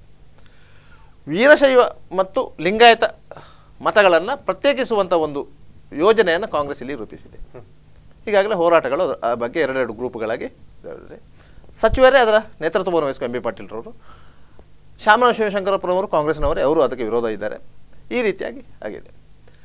ಇಲ್ಲಿ ಏನಾಗಿದೆ, ಮೀಸಲಾತಿ ದೆಸೆಯಿಂದ ವೀರಶೈವ ಲಿಂಗಾಯತ ಮತ ಧರ್ಮವನ್ನು ಪ್ರತ್ಯೇಕಿಸಿದರೆ ಅದು ಅಲ್ಪಸಂಖ್ಯಾತ ಧರ್ಮವಾಗುತ್ತೆ, ಅವರಿಗೆ ಮೀಸಲಾತಿ ಸಿಗುತ್ತೆ ಅಂತೇಳಿ ಸುಪ್ರೀಂ ಕೋರ್ಟ್ನ ಆದೇಶದ ಪ್ರಕಾರ 50% ಜಾಸ್ತಿ ಮೀಸಲಾತಿ ಹೋಗಬಾರ್ದು. ಹೀಗಾಗಿ 49% ಮೀಸಲಾತಿ ಇಲ್ಲಿ ಇದೆ. ಇವರಿಗೆ ಮೀಸಲಾತಿ ಕೊಡುವುದಂತಾದರೆ, ವೀರಶೈವ ಮತ್ತು ಲಿಂಗಾಯತ ಪ್ರತ್ಯೇಕ ಧರ್ಮ ಮಾಡಿ ಇವರಿಗೆ ಮೀಸಲಾತಿ ಕೊಡುವುದಂತಾದರೆ ಆ 49% ಮೀಸಲಾತಿ ಈಗಾಗಲೇ ಇರುವಂಥ ಮೀಸಲಾತಿಯನ್ನು ಇವರಿಗೆ ಹಂಚಬೇಕು. ಆಯ್ತಾ? ಇಂಥ ಒಂದು ಜೇನುಗೂಡಿಗೆ ಕೈ ಹಾಕಿ ಚಂದ ನೋಡ್ತಾ ಇದ್ದಾರೆ. ಇದಕ್ಕೆ ಕಾರಣ ಏನು ಅಂತ ಹೇಳಿದರೆ, ಲಿಂಗಾಯತ ಧರ್ಮದವರು ಬಿಜೆಪಿಯ ಫಾಲೋವರ್ಸ್ ಎನ್ನುವ ಒಂದು ಕಲ್ಪನೆ ಕಾಂಗ್ರೆಸ್ ಅಲ್ಲಿ ಮಾಡಲಿಕ್ಕೆ ಹೊರಟದ್ದು ಈ ಚುನಾವಣಾ ವರ್ಷದಲ್ಲಿ ಅವರ ಮುಂದಾಲೋಚನೆಯನ್ನು ಸೂಚಿಸ್ತದೆ. ಯಾಕಂದ್ರೆ ನಾವು ಧರ್ಮದ ಆಧಾರದಲ್ಲಿಯೇ ಚುನಾವಣೆಯನ್ನು ಎದುರಿಸ್ತೇವೆ ಅನ್ನೋದಕ್ಕೆ. ಈ ಹಿಂದೆ ಭಾರತೀಯ ಜನತಾ ಪಕ್ಷಕ್ಕೆ ಒಂದು ಅಪವಾದಿತ್ತು, ಧರ್ಮದ ಆಧಾರದಲ್ಲಿ ಚುನಾವಣೆ ಎದುರಿಸ್ತದೆ, ಅಲ್ಪಸಂಖ್ಯಾತರನ್ನು ಮಾಡಲ್ಲ, ಅಲ್ಪಸಂಖ್ಯಾತರನ್ನು ಮಟ್ಟ ಹಾಕಲಿಕ್ಕೆ ನೋಡ್ತದೆ ಅಂತೇಳಿ. ಬಿಜೆಪಿಯನ್ನು ಬೆದರುಗೊಂಬೆಯನ್ನು ಇಟ್ಟುಕೊಂಡೇ ಕಾಂಗ್ರೆಸ್ನವರು ಅಲ್ಪಸಂಖ್ಯಾತರನ್ನು ಎತ್ತಿಗಟ್ಟಿ ರಾಜಕೀಯ ಮಾಡಿದ್ದಾರೆ. ಒಂದು ಇಲ್ಲಿ ಗಮನಿಸಬಹುದು, ಯಾಕಂದ್ರೆ ಅಲ್ಪಸಂಖ್ಯಾತರು ಅಂತ ಹೇಳುವಾಗ ಗುಜರಾತಿನಲ್ಲೂ ಬಹಳಷ್ಟು ಜನರು ಅಲ್ಪಸಂಖ್ಯಾತರು ಕೂಡ ಅಲ್ಲಿ ಇದ್ದಾರೆ. ಅವರು ಕೂಡ ವೋಟಿಂಗ್ ಮಾಡಿರುವಂತದ್ದು ಬಿಜೆಪಿಯನ್ನೇ ಆಯ್ಕೆ ಮಾಡಿರುವುದು. ಸ್ಥಳೀಯ ಸಂಸ್ಥೆಗಳಲ್ಲಿ ಅಲ್ಪಸಂಖ್ಯಾತರು ಬಿಜೆಪಿಯಿಂದ ಸ್ಪರ್ಧಿಸಿ ಗೆದ್ದವರಿದ್ದಾರೆ. ಈಗ ಅಲ್ಲ, ಇನ್ನೊಂದು ಮಾತು ಬರುತ್ತೆ, ಎಲ್ಲೋ ಕೂಡ MLA-ಗಳಾಗಿರ್ಬೋದು, MP-ಗಳಾಗಿರ್ಬೋದು, ಬಿಜೆಪಿ ಪಕ್ಷದಲ್ಲಿ ಅಲ್ಪಸಂಖ್ಯಾತರಿಗೆ ಇಲ್ಲ. ಎಲ್ಲೋ ಕೂಡ ಒಂದು ಮುಸ್ಲಿಂ ಕ್ಯಾಂಡಿಡೇಟ್ಗೆ ಇಷ್ಟರವರೆಗೆ ಮಣೆ ಹಾಕಿದಂತ ಬಿಜೆಪಿ ಅಲ್ಲ ಮಾತುಗಳ ಕೇಳಿ ಬರ್ತಾ ನೋಡಿ. ನಜ್ಮಾ ಹೆಫ್ತುಲ್ಲಾ ಮುಸ್ಲಿಂ ಅಲ್ವಾ? ಬಿಜೆಪಿ ಅವರಲ್ವಾ? ಅವರು ಕೇಂದ್ರದಲ್ಲಿ ಸಚಿವರಿದ್ದಾರಲ್ಲ ಸರ್, ಅವರು ಬಿಜೆಪಿ ಅವರಲ್ವಾ? ಬಿಜೆಪಿ ಅಲ್ಪಸಂಖ್ಯಾತರಿಗೆ ಮಣೆ ಹಾಕ್ಲಿಲ್ಲ ಅಂತ ಏನಿಲ್ಲ, ಹಾಕಿದೆ ಸಂದರ್ಭಕ್ಕೆ ಅನುಗುಣವಾಗಿ ಮಾತ್ರ. ಬೆನಿಫಿಟ್ ಇದ್ರೆ ಮನೆ ಆಗುತ್ತೆ. ಯಾಕಂದ್ರೆ ಒಂದು ಮನುಷ್ಯನ ಶರೀರದಲ್ಲಿ ಯಾವುದೆಲ್ಲ ಇರ್ಬೇಕಾ, ಒಂದು ದೇಶದಲ್ಲೂ ಅದೇ ರೀತಿ ಇರಬೇಕು, ಒಂದು ಪಕ್ಷದಲ್ಲೂ ಅದೇ ರೀತಿ ಇರಬೇಕು. ಜಾತ್ಯತೀತ ಮನೋಭಾವದ ಪ್ರಜಾಪ್ರಭುತ್ವ ವ್ಯವಸ್ಥೆಯಲ್ಲಿ ಎಲ್ಲ ಜಾತಿ ಎಲ್ಲ ಧರ್ಮಗಳು ಸಮಾನ. ಆದ್ರೆ ಭಾರತೀಯ ಜನತಾ ಪಕ್ಷ ಒಂದು ವರ್ಗವನ್ನು ಓಲೈಸುವಂತ ನೇರ ಪ್ರಯತ್ನಕ್ಕೆ ಕೈ ಹಾಕಲ್ಲ. ಅದು ಮುಸ್ಲಿಂ ಇರ್ಬೋದು, ಕ್ರಿಶ್ಚಿಯನ್ ಇರ್ಬೋದು, ಹಿಂದೂ ಇರ್ಬೋದು. ಹಿಂದೂಗಳಲ್ಲಿ ಹಲವಾರು ಜಾತಿಗಳಿವೆ, ಕ್ರಿಶ್ಚಿಯನ್ರಲ್ಲೂ ಹಲವಾರು ಪಂಗಡಗಳಿವೆ, ಮುಸ್ಲಿಮರಲ್ಲೂ ಹಲವಾರು ಪಂಥಗಳಿವೆ. ಅದನ್ನು ಇಷ್ಟವರೆಗೆ ಮಾಡಿಲ್ಲ. ಮಾಡ್ತಾ ಇದ್ರೆ ಭಾರತೀಯ ಜನತಾ ಪಕ್ಷ ಈ ಮಟ್ಟಕ್ಕೆ ಬೆಳೀತಲೂ ಇರಲಿಲ್ಲ. ಅದು ಮಾಡಿದ್ರೆ ಭಾರತೀಯ ಜನತಾ ಪಕ್ಷ ಇಷ್ಟರವರೆಗೆ ಬೆಳೀತಲೂ ಇರಲಿಲ್ಲ, ಅದು ಪ್ರಶ್ನೆ ಬೇರೆ. ಆದರೆ ಭಾವನಾತ್ಮಕ ವಿಚಾರಗಳನ್ನು ಎತ್ತಿಕೊಂಡು ಜನರನ್ನು ಒಂದು ಕಡೆಗೆ ಓಲೈಸಿ ಈ ಮಟ್ಟಕ್ಕೆ ಬೆಳೆದಿದೆ ಅನ್ನೋದಂತೂ ಸತ್ಯ. ಯಾವ ಭಾವನಾತ್ಮಕ ವಿಷಯ? ರಾಮ ಮಂದಿರವೇ ಇರ್ಬೋದು. ಆದರೆ ರಾಮ ಮಂದಿರವನ್ನು ವಿಮೋಚನೆಗೊಳಿಸುವ ಪ್ರಥಮ ಪ್ರಯತ್ನ ಮಾಡಿದ್ದೇ ರಾಜೀವ್ ಗಾಂಧಿ ಅವರು ಪ್ರಧಾನಿಯಾಗಿದ್ದಾಗ. ಬೀಗ ತೆಗೆಸಿದ್ದು ದೆಹಲಿ ಧರ್ಮ ಸಂಸದ ಇದರಲ್ಲಿ ಮಾಡಿದ ನಿರ್ಣಯವನ್ನು ಅನುಮೋದಿಸಿ ರಾಮ ಮಂದಿರದ ಬೀಗ ತೆಗೆಸಿದ್ದು ರಾಜೀವ್ ಗಾಂಧಿ ಅವರು. ಲಾಭ ಅವರು ಪಡೆಯಬೇಕಿತ್ತು, ಕಾಂಗ್ರೆಸ್ನವರು ಪಾಲ್ಕೊಂಡದ್ದು ಬಿಜೆಪಿ. ಆಯ್ತಾ? ಭಾವನಾತ್ಮಕ ವಿಚಾರಗಳನ್ನು ಜನರ ಮನಸ್ಸಿಗೆ ಮುಟ್ಟಿಸುವಂತ ಕೆಲಸವನ್ನು ಬಿಜೆಪಿಯವರು ಅತ್ಯಂತ ಪರಿಪಕ್ವವಾಗಿ ಮಾಡ್ತಾರೆ. ಯಾಕಂತ ಹೇಳಿದ್ರೆ ಅವರಲ್ಲಿ ಸಂಘಟನಾತ್ಮಕವಾದ ಶಕ್ತಿ ಇದೆ, ಬೇರೆ ಯಾವುದೇ ಪಕ್ಷದಲ್ಲೂ ಆ ಶಕ್ತಿ ಇಲ್ಲ ಅನ್ನುವಂಥದ್ದು. ರಾಧಾಕೃಷ್ಣ ಅವರು ಈಗಾಗಲೇ ನೀವು ಗಮನಿಸಬಹುದು, ಇವರು ಹೇಳಿದ ಹಾಗೆನೆ ಮೋಹನ್ ಅವರು ಒಂದಷ್ಟು ವಿಚಾರಗಳನ್ನು ಹೇಳಿದ್ರು. ಒಡೆದ ಆಳುವ ನೀತಿಗಳು ಕಾಂಗ್ರೆಸ್ಸಿಗೆ ಇದೆ ಅನ್ನುವಂಥದ್ದು. ಇದರಿಂದ ಒಂದು ಕಡೆಯಲ್ಲಿ ಎಫೆಕ್ಟ್ ಆಗಿತ್ತಾ? ಈಗಾಗಲೇ ಕರ್ನಾಟಕದಲ್ಲೂ ಕೂಡ ಅಂತ ಒಂದು ಕೆಲಸಕ್ಕೆ ಕೈ ಹಾಕಿರುವಂತದ್ದು. ಒಳಂಗಡಿ ಅವರು ಲಿಂಗಾಯತ ಸಮುದಾಯದ ಬಗ್ಗೆ ಹೇಳಿರುವಂತದ್ದು. ಮೀಸಲಾತಿ ಒಕ್ಕಲಿಗ ಸಮುದಾಯದ ಬಗ್ಗೆ ಇದೆ. ಕೊಟ್ಟಿರುವಂತದ್ದು ಯಾರಿಗೆ? ಬಲಿಷ್ಠರ ನಡುವೆ ಒಂದು ಬಲ ಇಲ್ಲದವರಿಗೆ ಸ್ಪರ್ಧಿಸಲಿಕ್ಕೆ ಆಗುವುದಿಲ್ಲ ಅನ್ನೋದಕ್ಕೋಸ್ಕರ ಕಾಂಗ್ರೆಸ್ ಈ ಮೀಸಲಾತಿಯನ್ನು ಕೊಟ್ಟಿದೆ. ಈಗ ಲಿಂಗಾಯತ ಧರ್ಮದ ಬಗ್ಗೆ ಇವರು ಹೇಳ್ತಾರೆ ಒಡೆದು ಆಳ್ತಾರೆ ಅಂತ.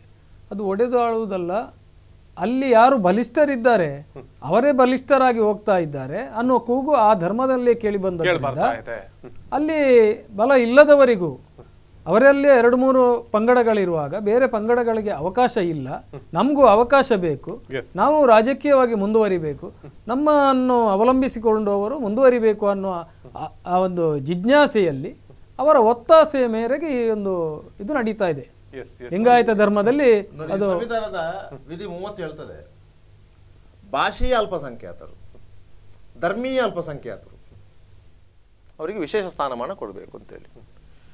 ಮಣಿಪಾಲದಲ್ಲಿ ಪೈಗಳು ಇಷ್ಟು ಎಜುಕೇಷನ್ ಇನ್ಸ್ಟಿಟ್ಯೂಷನ್ ಕಟ್ಟಲಿಕ್ಕೆ ಸಾಧ್ಯ ಆದದ್ದು ಅದು ಲಿಂಗ್ವಿಸ್ಟಿಕ್ ಮೈನಾರಿಟಿ ಆಧಾರದಲ್ಲಿ.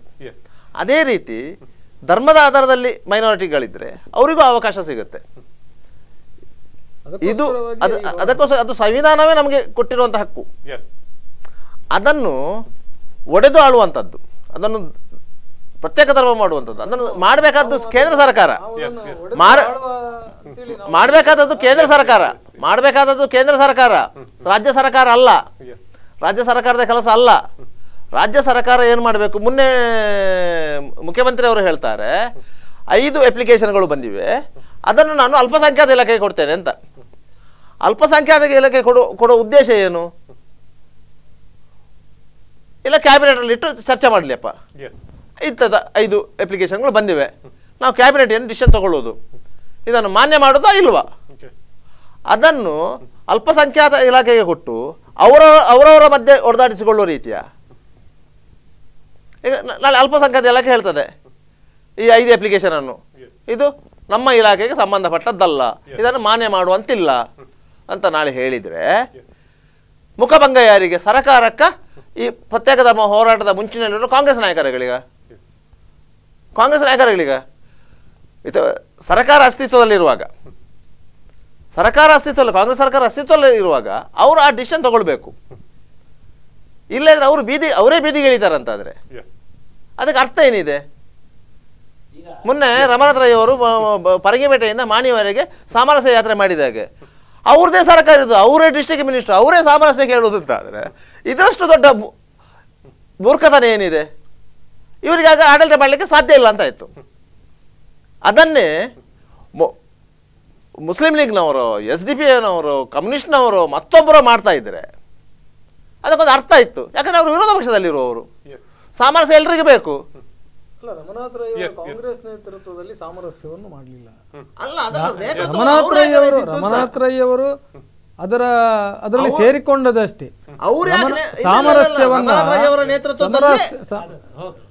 ಸಾಮರಸ್ಯವನ್ನ ಪಕ್ಷಾತೀತವಾಗಿ ಕಮ್ಯುನಿಸ್ಟ್ನವರು ಇರ್ಬೋದು ಅಥವಾ ಎಲ್ಲ ಧರ್ಮೀಯರು ಸೇರಿ ಮಾಡಿದಂತ ಸಾಮರಸ್ಯ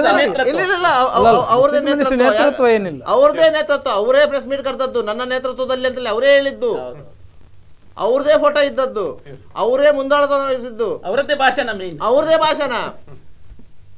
ಮತ್ತೆ ಅವರೇ ಹೇಳುದು ಇಲ್ಲಿ ಸಾಮರಸ್ಯ ಇಲ್ಲ ಅಂತ. ಅವರೇ ಹೇಳುದು ಸಾಮರಸ್ಯ ಇಲ್ಲ ಅಂತ ಹೇಳಿ ಅವ್ರದ್ದು ಪ್ರಯತ್ನ, ಸಾಮರಸ್ಯ ಇರಬೇಕು ಅನ್ನುವಂತ ಪ್ರಯತ್ನದಲ್ಲಿ ಅವರೊಂದು ಕಾರ್ಯಕ್ರಮವನ್ನು ಹಮ್ಮಿಕೊಂಡಿದ್ದಾರೆ. ನನ್ನ ಅಭಿಪ್ರಾಯದಲ್ಲಿ ಸಾಮರಸ್ಯ ಯಾತ್ರೆ ಮಾಡುವುದಿಲ್ಲ ತಪ್ಪಲ್ಲ, ಕದಡಿದ ಮನಸ್ಸುಗಳನ್ನು ಒಟ್ಟು ಸೇರಿಸುವುದು ತಪ್ಪಲ್ಲ. ಈ ಜಿಲ್ಲೆಗೆ ಅದು ಅಗತ್ಯ ಇದೆ. ಆದರೆ ಒಬ್ಬ ಸಚಿವರಾಗಿ, ಜಿಲ್ಲಾ ಉಸ್ತುವಾರಿ ಸಚಿವರಾಗಿ ಕೇವಲ ಅವರ ಕ್ಷೇತ್ರದಲ್ಲಿ ಮಾತ್ರ ಯಾತ್ರೆ ಮಾಡಿದ್ದಾರೆ. ಅಲ್ಲ, ಇನ್ನೆಲ್ಲಿ ಮಾಡುವುದಿಲ್ಲ ಅಂತ ಹೇಳಿ ಹೇಳಿಲ್ಲ. ಅವರ ಕರ್ತವ್ಯವನ್ನು ಅವರು ನಿಭಾಯಿಸಿದ್ದಾರೆ, ಸಮರ್ಥವಾಗಿ ನಿಭಾಯಿಸಿದ್ದಾರೆ. ಬಂಟ್ವಾಳಕ್ಕೆ ಮಾತ್ರ ಅಲ್ಲ, ಅವರು ಅಲ್ಲಿ ಕ್ಷೇತ್ರಕ್ಕೆ ಮಾತ್ರ ಸಚಿವರು ಅಲ್ಲ, ಬಂಟ್ವಾಳ ಕ್ಷೇತ್ರಕ್ಕೆ ಸಚಿವರಲ್ಲ. ಅವರು ಸಾಮರಸ್ಯ ಯಾತ್ರೆ ಮಾಡುವುದಂತಿದ್ರೆ ಮುಲ್ಕಿಯಿಂದ ಶುರು ಮಾಡಬೇಕಿತ್ತು. ಅಲ್ಲ, ಒಂದೇ ದಿವಸದಲ್ಲಿ ಮುಲ್ಕಿಯಿಂದ ಮಾಡ್ಲಿಕ್ಕೆ ಆಗುದಿಲ್ಲ. ಒಂದು ಕ್ಷೇತ್ರದಲ್ಲಿ ಒಂದು ದಿವಸ, ಮುಂದಿನ ದಿವಸದಲ್ಲಿ ಅವರು ಮಾಡಬಹುದು. ಅದನ್ನು ಪಾರ್ಟ್ ಬೈ ಪಾರ್ಟ್ ಹೇಳಬೇಕಿತ್ತು. ಇಲ್ಲ ನೋಡಿ, ಮುಲ್ಕಿಯಿಂದ ತಲಪಾಡಿ ತನಕ ಎಲ್ಲ ಕ್ಷೇತ್ರದಲ್ಲಿ ಅವರು ಮಾಡಬಹುದು. ಮುಲ್ಕಿಯಿಂದ ತಲಪಾಡಿ ತನಕ ಆಯ್ತಾ, ಮಂಗಳೂರಿಂದ ಬಂಟ್ವಾಳ ತನಕ, ಬಂಟ್ವಾಳದಿಂದ ಚಾರ್ಮಾಡಿ ತನಕ, ಬಂಟ್ವಾಳದಿಂದ ನೆಲ್ಲೇಟಿ ತನಕ, ಬಂಟ್ವಾಳದಿಂದ ಸಂಪಾಜೆ ತನಕ ಮಾಡಿ. ಯಾರು ಬೇಡ ಅಂತಾರೆ? ಅದಕ್ಕೆ ಪೊಲೀಸ್ನವರ ಪರ್ಮಿಷನ್ ಅಗತ್ಯ ಇದೆ.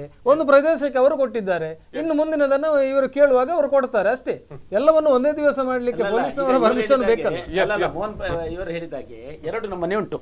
ನಮ್ಮ ಸಿದ್ದರಾಮಯ್ಯರು ವಕೀಲರು, ಸಿದ್ದರಾಮಯ್ಯರು ಏನು ಗೊತ್ತಿಲ್ಲದಿದ್ದವರಲ್ಲ, ಈಗ ಮೊನ್ನೆ ಒಳ್ಳೆ ವಕೀಲರು ಅವರು. ಅವರ ಸ್ಥಿತಿ ಏನಂದ್ರೆ, ಈ ಪ್ರತ್ಯೇಕ ಧರ್ಮ ಅಂತ ಹೇಳೋದು ಮತ್ತೆ ಫೈಲ್ ಅಂತ ತೆಗೆದು ಕೇಂದ್ರಕ್ಕೆ ಕಳಿಸಿ ಮುಲ್ತಿಡ್ದೆ ಅನ್ನು ಕಡಬಿಡ್ತೆ. ಸಣ್ಣ ಮಕ್ಕಳೆಲ್ಲ ಮಾತಾಡ್ತಾರಲ್ಲ, ಇಲ್ಲಿಂದ ನಾನು ಕಳಿಸಿಬಿಟ್ಟಿದ್ದೇನೆ, ಅಲ್ಲಿ ನಿಮಗೆ ಆಗಲಿಲ್ಲ ಅಂತ ಹೇಳಿ ಒಂದು ಆಟ ಆಡಲಿಕ್ಕೆ ನೋಡಿದ್ರು. ಅವರೀಗ ಹೇಳಿದಾಗೆ ಗೌಡ್ರದ್ದು ನೋಡ್ತಾ ಇದ್ದಾರೆ ಹೊರತು ಕುರುಬ್ರದ್ದು ನೋಡಲಿಲ್ಲ ಅವರು ಡಿವೈಡ್ ಮಾಡಲಿಕ್ಕೆ. ಅವರು ಕುರುಬ ಜನಾಂಗದವರು ಕೇಂದ್ರಕ್ಕೆ ಅಲ್ಲಲ್ಲ ಹೇಳ್ತಾನೆ ಅಲ್ಲಲ್ಲ ಅವರು ಲಿಂಗಾಯತ ಧರ್ಮದ ಬಗ್ಗೆ ಮಾತಾಡ್ತಾರೆ ಅಥವಾ ಗೌಡ್ರ ಬಗ್ಗೆ ಮಾತಾಡ್ತಾರೆ. ಕುರುಬ ಜನಾಂಗದ ಬಗ್ಗೆ, ಕುರುಬ ಜನಾಂಗದಲ್ಲಿ ಸಹ ಕೆಳಗೆ ಮೇಲೆ ಇದ್ದಾರೆ ಅಲ್ಲಲ್ಲ ಕುರುಬ ಜನಾಂಗದಲ್ಲಿ ಸಹ ಇದ್ದಾರೆ ಇವರೇ. ರಾಜ್ಯದಲ್ಲಿ ತೀರ್ಮಾನ ಆಗುವಂತದ್ದು ರಾಜ್ಯದಲ್ಲಿ ತೀರ್ಮಾನ ಆಗ್ತದೆ, ಅದು ಕೇಂದ್ರಕ್ಕೆ ಹೋಗ್ಬೇಕಂತ ಹೇಳಿದ್ರೆ ಹೋಗಲೇಬೇಕು. ಏನಿಲ್ಲ ಅವರದ್ದು ಅಂದಾಜು ಏನಿದ್ದದಂದ್ರೆ ಇಲ್ಲಿ ನಾನು ಒಪ್ಪಿಗೆ ಕೊಟ್ಟಿದ್ದೇನೆ, ಕೇಂದ್ರದವರು ಕೊಡ್ಲಿಲ್ಲ ಅಂತ ಒಂದು ನಾಟಕ ಮಾಡ್ಲಿಕ್ಕೆ ಹೋದ್ರು.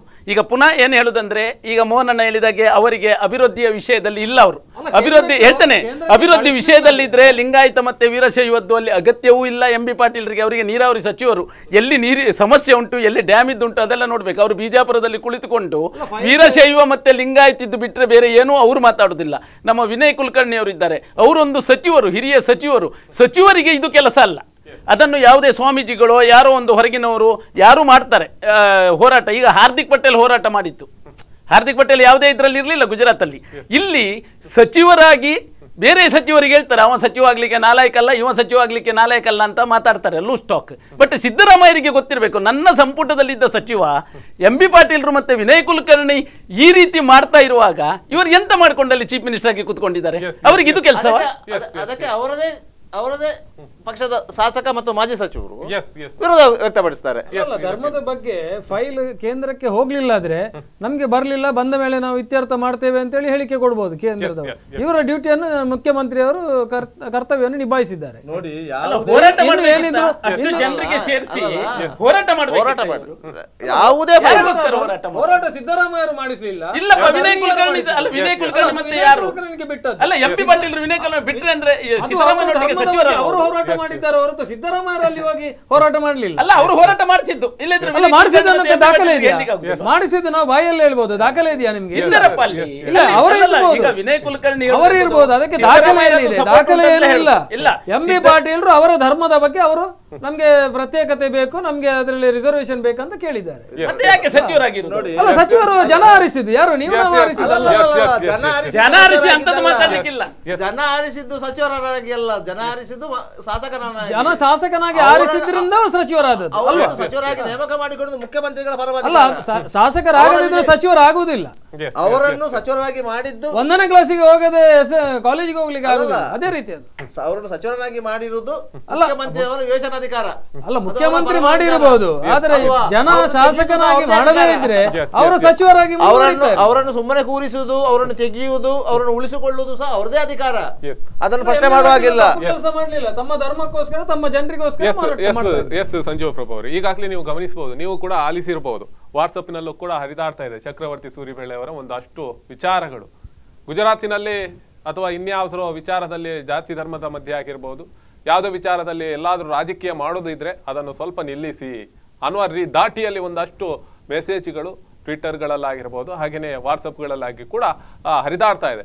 ಈ ಸೂರಿಬೆಳೆ ಅವರು ಇಂಥ ಒಂದು ಮಾತುಗಳನ್ನು ಆಡಬೇಕಾದ್ರೆ ಆ ಹಿಂದೆ ಜಾತಿಯ ವಿಚಾರದಲ್ಲಿ ರಾಜಕೀಯದಲ್ಲಿ ಬಿಜೆಪಿ ಒಂದಷ್ಟು ಪ್ರಬಲವಾಗ್ತಾ ಇತ್ತ ಅಥವಾ ಎಲ್ಲಾದರೂ ಅಧಿಕಾರದ ಚುಕ್ಕಾಣಿಯನ್ನು ಹಿಡಿತಾ ಇತ್ತ. ಆದ್ರೆ ಇನ್ನು ಮುಂದಕ್ಕೆ ಇದು ನಡೆಯೋದಿಲ್ಲ ಅನ್ನುವಂಥದ್ದನ್ನು ಈಗ ಅವರಿಗೆ ಗೊತ್ತಾಗಿದೆ, ಬಿಜೆಪಿ ಅವರಿಗೆ ಗೊತ್ತಾಗಬೇಕಾಗಿದೆ. ಅದಕ್ಕೋಸ್ಕರ ಇಂಥ ಒಂದು ಮೆಸೇಜ್ಗಳನ್ನು ಹರಿದಾಡ್ತಾ ಇದೆಯಾ?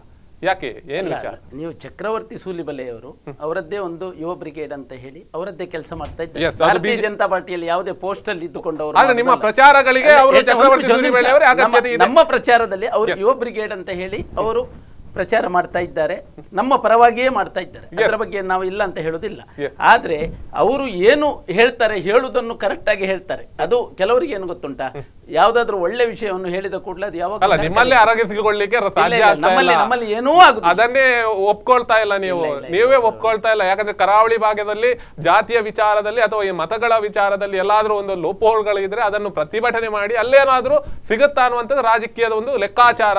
ಇದರಲ್ಲಿ ನಿಪುಣರಾಗಿದ್ದಾರೆ ಕರಾವಳಿಯಲ್ಲಿ, ಇದನ್ನು ಒಪ್ಕೊಳ್ತೀರಾ? ನಾವು ಕರಾವಳಿಯಲ್ಲಿ ನಿಪುಣರಾದ್ದೇನೆಂದ್ರೆ, ಕರಾವಳಿಯ ಸಮಸ್ಯೆ ಏನಂತ ಕೇಳಿದ್ರೆ, ನಮ್ಮ ಹಿಂದೂ ಜನರಿಗೆ ಸಮಸ್ಯೆ ಆಗ್ತಾ ಇರೋದನ್ನು ನಾವು ಅದನ್ನು ಗಟ್ಟಿಯಾಗಿ ನೋಡ್ತಾ ಇದ್ದೇವೆ. ಯಾಕಂತ ಕೇಳಿದ್ರೆ ಯಾವಾಗಲೂ ಹಿಂದುತ್ವಕ್ಕೆ ಇಲ್ಲಿದ್ದ ಜನರಿಗೆ ನಮಗೆ ಬಹಳ ಕಷ್ಟ ಆಗ್ತಾ ಉಂಟು. ಈಗ ಮೋಹನಣ್ಣ ಹೇಳಿದಾಗೆ ನಮ್ಮ ಉಸ್ತುವಾರಿ ಸಚಿವರು ಬಂಟ್ವಾಳಕ್ಕೆ ಬಿಟ್ಟರೆ ಬೇರೆ ಯಾವ ಏರಿಯಾದಲ್ಲೂ ಅವರಿಗೆ ಯಾವುದೇ ಇಂಟ್ರೆಸ್ಟ್ ಇಲ್ಲ. ಮತ್ತೆ ಹೇಳ್ತಾರೆ ನಾನು ಅವರು ಒಟ್ಟಿಗೆ ನಿಲ್ಲಿ, ಇವರು ಒಟ್ಟಿಗೆ ನಿಲ್ಲಿ, ಠೇವಣಿ ಅವರು ಹೇಳಲೇಬೇಕಂತ ಇಲ್ಲ. ಅವರೊಂದು ಸಚಿವರು ಮರ್ರೆ, ಅವರೊಂದು ಮೊನ್ನೆ ಸ್ಟೇಟ್ಮೆಂಟ್ ಕೊಡ್ತಾರೆ, ಕಲ್ಲಡ್ಕ ಪ್ರಭಾಕರ್ ಭಟ್ರು ನನ್ನ ಎದುರು ನಿಲ್ಲಿ, ಅವರದ್ದು ಠೇವಣಿ ಹೋಗ್ತದೆ ಅಂತ ಹೇಳ್ತಾರೆ. ಯಾಕೆ ಅದನ್ನೆಲ್ಲ ಮಾತಾಡ್ತಾರೆ ಒಬ್ರು, ಮತ್ತು ಹೇಳ್ತಾರೆ ನಾನು 6ನೇ ಸಾರಿ ಇಲೆಕ್ಟ್ ಆಗಿದ್ದೇನೆ, 7ನೇ ಸಾರಿ ಇಲೆಕ್ಟ್ ಆಗ್ತೇನೆ, ನಾನು ಇಷ್ಟರಲ್ಲಿ ಇಲೆಕ್ಟ್ ಆಗಿದ್ದೇನೆ ಅಂತ ಅದನ್ನು ಅವರು ಹೇಳ್ತಾರೆ. ಅವರು ಬಂಟ್ವಾಳದ ವಿಷಯ ಬಿಟ್ಟು ಬೇರೆ ಯಾವ ವಿಷಯವನ್ನು ಅವರು ಮಾತಾಡುವುದಿಲ್ಲ. ಬೇರೆ ಮಾತಾಡಿದ್ರೆ ನೀವೇ ಮಾಧ್ಯಮದವರು ಹೇಳಿ, ಬೇರೆ ಏನಾದ್ರು ಮಾತಾಡಿದ ಅವರಿಗೆ ಬೇರೆ ಕಡೆದ್ದು ಏನು ಬೇಡ. ಮುಲ್ಕಿಯಿಂದ ತಲಪಾಡಿದ್ದು ಪ್ರಾಬ್ಲಮ್ ಬೇಡ ಅವರಿಗೆ, ಈಚೆ ಬೆಳ್ತಂಗಡಿಯಿಂದ ಇದು ಸುಳ್ಯದವರೆಗೆ ಇರೋದು ಪ್ರಾಬ್ಲಮು ಅವರಿಗೆ ಅಗತ್ಯ ಇಲ್ಲ. ಯಾಕೆ ಹೇಳ್ತಾ ಇದ್ದೇನೆ ಅಂತ ಕೇಳಿದ್ರೆ, ಅವರದ್ದು ವಿಷಯ ಏನಂತ ಕೇಳಿದ್ರೆ, ಅವರಿಗೆ ಹೇಗೆ ಬಂಟ್ವಾಳ ಕ್ಷೇತ್ರವನ್ನು ತಾನು ಉಳಿಸುವುದು ಅಂತ ಹೇಳಿ ಒಂದು ತಲೆಬಿಸಿ ಶುರುವಾಗಿದೆ. ಹೇಳುವಾಗ ಹೊರಗಿಂದ ಹೇಳ್ತಾರೆ ಅವನಿಲ್ಲಿ ಇವನಿಲ್ಲಿ ಅಂತ. ನಾವು ಸಾಮಾನ್ಯ ಕಾರ್ಯಕರ್ತನಿಗೆ ನಿಲ್ಲಿಸಿಯೂ ಏನು ಮಾಡ್ಬೇಕಂತ ನಮಗೆ ಭಾರತೀಯ ಜನತಾ ಪಾರ್ಟಿ ಗೊತ್ತುಂಟು. ಒಂದು ಟೈಮ್ನಲ್ಲಿ ಅವರನ್ನು ಸೋಲಿಸಿಯೂ ಗೊತ್ತುಂಟು, ನಾವು ಸೋತು ಸಹ ಗೊತ್ತುಂಟು, ನಮಗೆ ಗೊತ್ತಿಲ್ಲದಿದ್ದದ್ದೇನಿಲ್ಲ. ಆದ್ರೆ ಪ್ರಪ್ರಥಮವಾಗಿ ನೀವು ರಾಜಕೀಯದಲ್ಲಿದ್ದ ಮೇಲೆ, ಉಸ್ತುವಾರಿ ಸಚಿವರಾಗಿದ್ದ ಮೇಲೆ, ನೀವು ಎಲ್ರಿಗೂ ಉಸ್ತುವಾರಿ ಸಚಿವರು. ನೀವು ಇಲೆಕ್ಷನ್ ಆಗುವವರೆಗೆ ಮಾತ್ರ ನೀವು ಒಂದು ಕಾಂಗ್ರೆಸ್ ಮತ್ತೆ ಭಾರತೀಯ ಜನತಾ ಪಾರ್ಟಿ ಅಥವಾ ಬೇರೆ ಪಾರ್ಟಿ ಅಂತ. ನೀವು ಒಮ್ಮೆ ಸಚಿವರಾದ ಮೇಲೆ ನೀವು ಎಲ್ಲರಿಗೂ ಸಚಿವರು, ಎಲ್ರಿಗೂ ಇನ್ಕ್ಲೂಡಿಂಗ್ ನಮಗೂ ಸಚಿವರೇ, ನಾವೇನಲ್ಲ. ಆಗ ಅವರು ಸಚಿವರಾಗಿ ತಾನು ಏನು ಮಾಡಬೇಕು ಅಂತ ಹೇಳುವ ಒಂದು ವಿಷಯವನ್ನು ಕಂಪ್ಲೀಟ್ ಬಿಟ್ಟುಕೊಂಡು ಇಂಥದ್ದನ್ನೇ ಮಾಡ್ತಾ ಇರೋದು. ಎಸ್ ನಿಮ್ ಜೊತೆ ಮಾತು ಮುಂದುವರಿಸ್ತೇನೆ. ಎಸ್ ವೀಕ್ಷಕರೇ, ಒಂದು ಪುಟ್ಟ ವಿರಾಮದ ಬಳಿಕ ಕಾರ್ಯಕ್ರಮ ಮುಂದುವರಿಯುತ್ತೆ.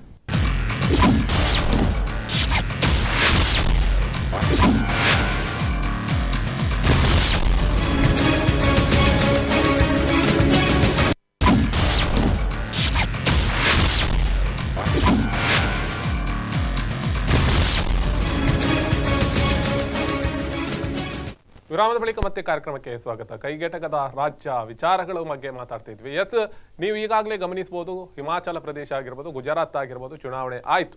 ಆದ್ರೆ ಇನ್ನು ಮುಂದಿನ ಟೆನ್ಷನ್ ಏನಿದೆ ಅಥವಾ ಇನ್ನು ಮುಂದಿನ ಏನು ಫೋಕಸ್ ಮಾಡಬೇಕಾಗಿದೆ ಅದು ಕರ್ನಾಟಕ ರಾಜ್ಯ ಅಂತ ಹೇಳಿದ್ರೆ ತಪ್ಪಾಗಲಾರದು. ಆದ್ರೆ ಎಲ್ಲಿ ಮತದಾರರು ಮಾತ್ರ ಯಾವುದೇ ಗುಟ್ಟುಗಳನ್ನು ಇನ್ನೂ ಒಂದಷ್ಟು ಪ್ರಚಾರಕ್ಕೆ ಗಿಟ್ಟಿಸುವಂತ ವ್ಯವಸ್ಥೆಗಳಾಗಿಲ್ಲ ಅಂತ ಹೇಳಿದ್ರೆ ತಪ್ಪಾಗಲಾರದು.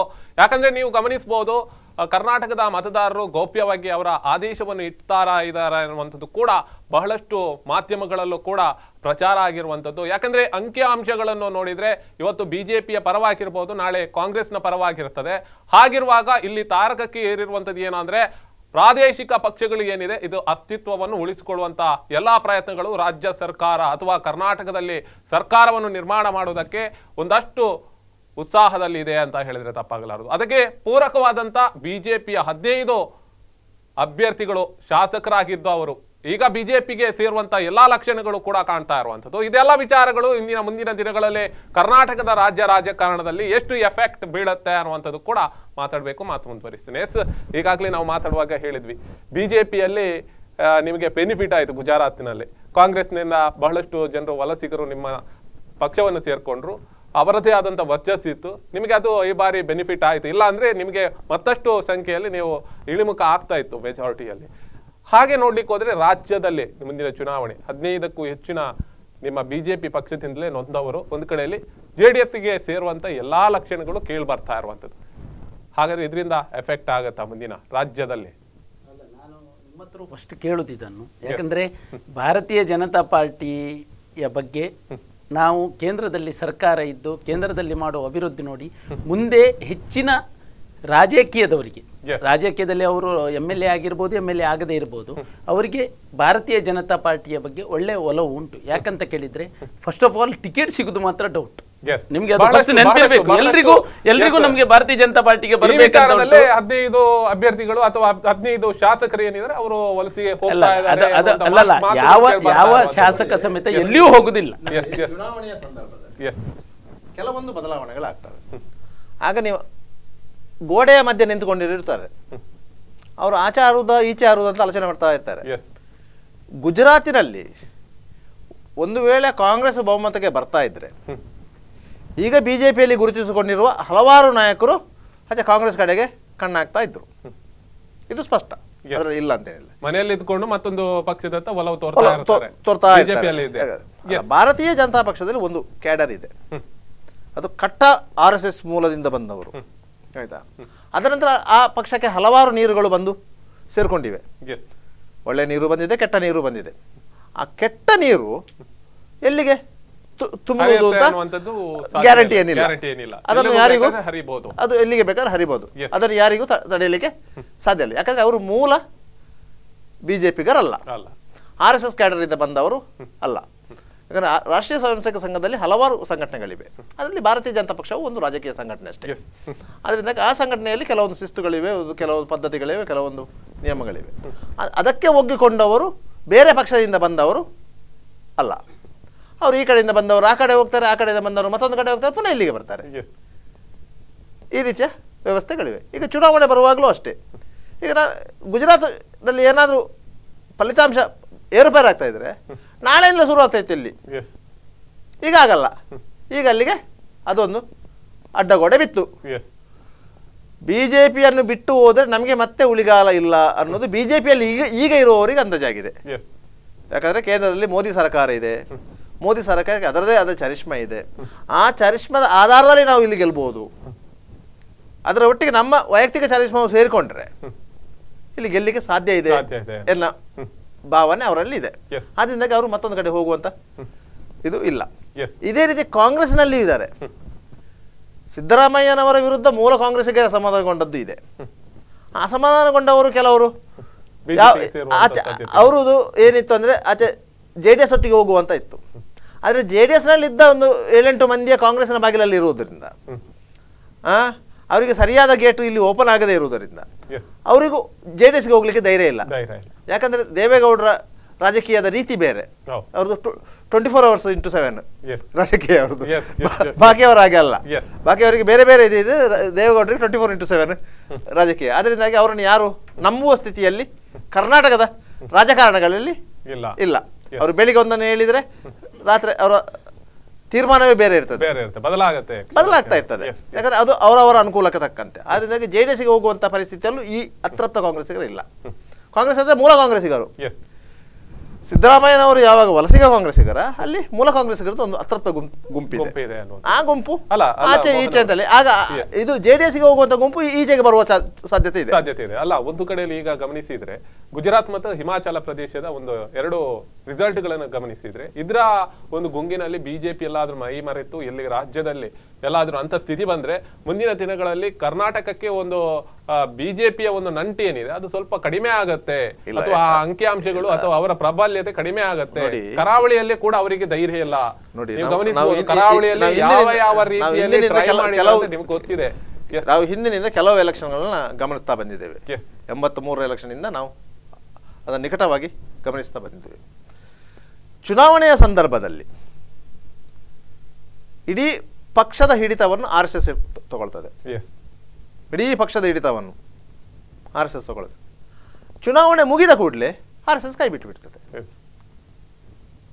ಯಾಕಂತ ಹೇಳಿದ್ರೆ ಅದಕ್ಕೆ ಅದರ ರಾಜಕೀಯ ಸಂಘಟನೆ ಉಳಿಬೇಕು. 83ರಲ್ಲಿ ಆದದ್ದೇ, 85ರಲ್ಲಿ ಆದದ್ದೇ, ಅದರ ನಂತರ ಆದದ್ದೇ. 91ರ ಲೋಕಸಭಾ ಚುನಾವಣೆಯಲ್ಲಿ ಜನಾರ್ದನ ಪೂಜಾರಿ ಅವರನ್ನೇ ಧನಂಜಯ ಕುಮಾರ್ ಸೋಲಿಸಿದ್ದಾರೆ. ಜನಾರ್ದನ ಪೂಜಾರಿಯನ್ನು ಅದರ ಹಿಂದೆ ಕೆಲಸ ಮಾಡಿದ್ದು RSS ಹೊರತು BJP ಅಲ್ಲ, BJPಯ ಕಾರ್ಯಕರ್ತರಲ್ಲ. ಆ ರೀತಿಯಾಗಿ ಸಂಘಟನಾತ್ಮಕವಾಗಿ ಕೆಲಸ ಮಾಡುವಂಥದ್ದು ಆ ಒಂದು ಪಡೆ ಇದೆ.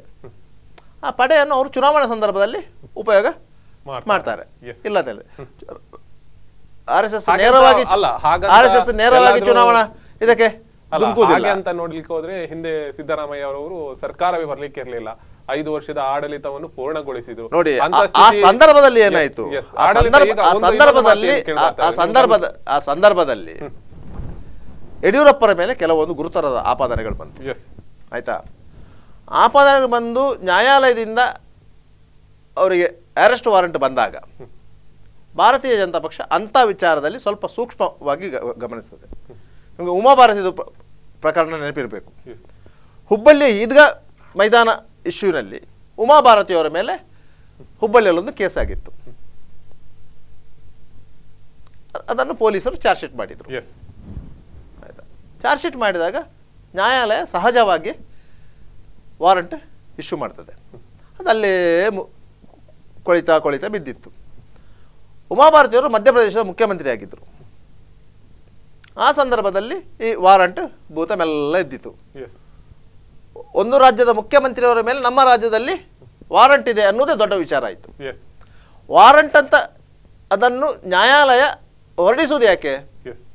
ಆತ ಸರಿಯಾದ ಇದಕ್ಕೆ ನ್ಯಾಯಾಲಯಕ್ಕೆ ಬಾರದಿದ್ದಾಗ ಅವು ಬಂದು ಅಲ್ಲಿ ಆ ವಾರಂಟನ್ನು ರಿಕಾಲ್ ಮಾಡಿದರೆ ಆ ಸಮಸ್ಯೆ ಏನಿಲ್ಲ.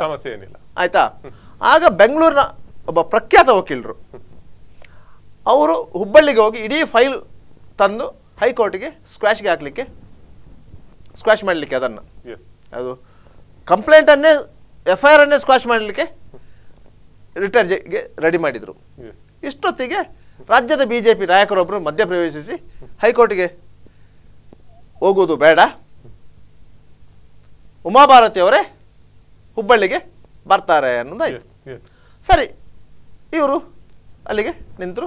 ಉಮಾಭಾರತಿಯವರು ಅಲ್ಲಿಂದ ತಿರಂಗ ಯಾತ್ರೆ ಮಾಡಿದರು. ಮಧ್ಯಪ್ರದೇಶದಿಂದ ತಿರಂಗ ಯಾತ್ರೆ ಮೂಲಕ ಹುಬ್ಳಿಗೆ ಬಂದರು. ಅದು ಸಾಕಷ್ಟು ವಾದ ವಿವಾದ ಎಲ್ಲ ಆಯಿತು. ಧ್ವಜದ ಹೆಸರಲ್ಲಿ ರಾಜಕೀಯ ಮಾಡ್ತಾರೆ ಅಂತದ್ದು, ಧ್ವಜವನ್ನು ಹಾಸಿ ರೈಲಲ್ಲಿ ಮಲಗಿದ್ರು ಅಂತ ಆಯಿತು, ಎಲ್ಲವೂ ಆಯಿತು. ಆಯಿತಾ, ಅವರು ಬಂದು ಪ್ರೊಡ್ಯೂಸ್ ಆಗಿರೋದು ಅಲ್ಲಿ JMFC ನ್ಯಾಯಾಲಯಕ್ಕೆ. ಆಯಿತಾ, ಕೇಸ್ ಇರುವುದು ಸೆಷನ್ಸ್ ಕೋರ್ಟ್ ಜ್ಯುಡಿಷನ್ನ ಕೇಸು. JMFC ನ್ಯಾಯಾಲಯಕ್ಕೆ ಏನೂ ಮಾಡುವಾಗಿಲ್ಲ. ಆಗ ಆ ಮ್ಯಾಜಿಸ್ಟ್ರೇಟ್ ಏನು ಮಾಡಬೇಕು?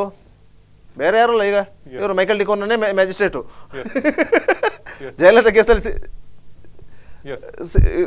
ಅವರೇ ಆಗ ಅಲ್ಲಿ ಮ್ಯಾಜಿಸ್ಟ್ರೇಟು, ನಮ್ಮ ಮಂಗಳೂರಿನವರೇ. ಆಯ್ತಾ, ಅವರಿಗೆ ಪವರ್ ಇಲ್ಲ. ಅವ್ರು ಏನು ಮಾಡ್ತಾರೆ? ಅವರು ಜುಡಿಷಿಯಲ್ ಕಸ್ಟಡಿ ಕಳಿಸಿದರು. ಆಯ್ತಾ, ಒಬ್ಬ ಜುಡಿಷಿಯಲ್ ಕಸ್ಟಡಿಗೆ ಹೋದಂಥ ಮುಖ್ಯಮಂತ್ರಿಯನ್ನು ಭಾರತೀಯ ಜನತಾ ಪಕ್ಷ ಹೇಗೆ ಇದು ಮಾಡ್ತದೆ? ಹಾಗೆ ಉಮಾಭಾರತಿಯವರ ಮೇಲೆ ಉಮಾಭಾರತಿಯವರು ಅಲ್ಲಿಂದ ಅಧಿಕಾರದಿಂದ ಕೆಳಗಿಳಿಯಬೇಕು. ಈಗ ಯಡಿಯೂರಪ್ಪನ ನೋಡಿ ನೋಡಿ ಅಲ್ಲಲ್ಲ ಯಡಿಯೂರಪ್ಪ ನೋಡಿ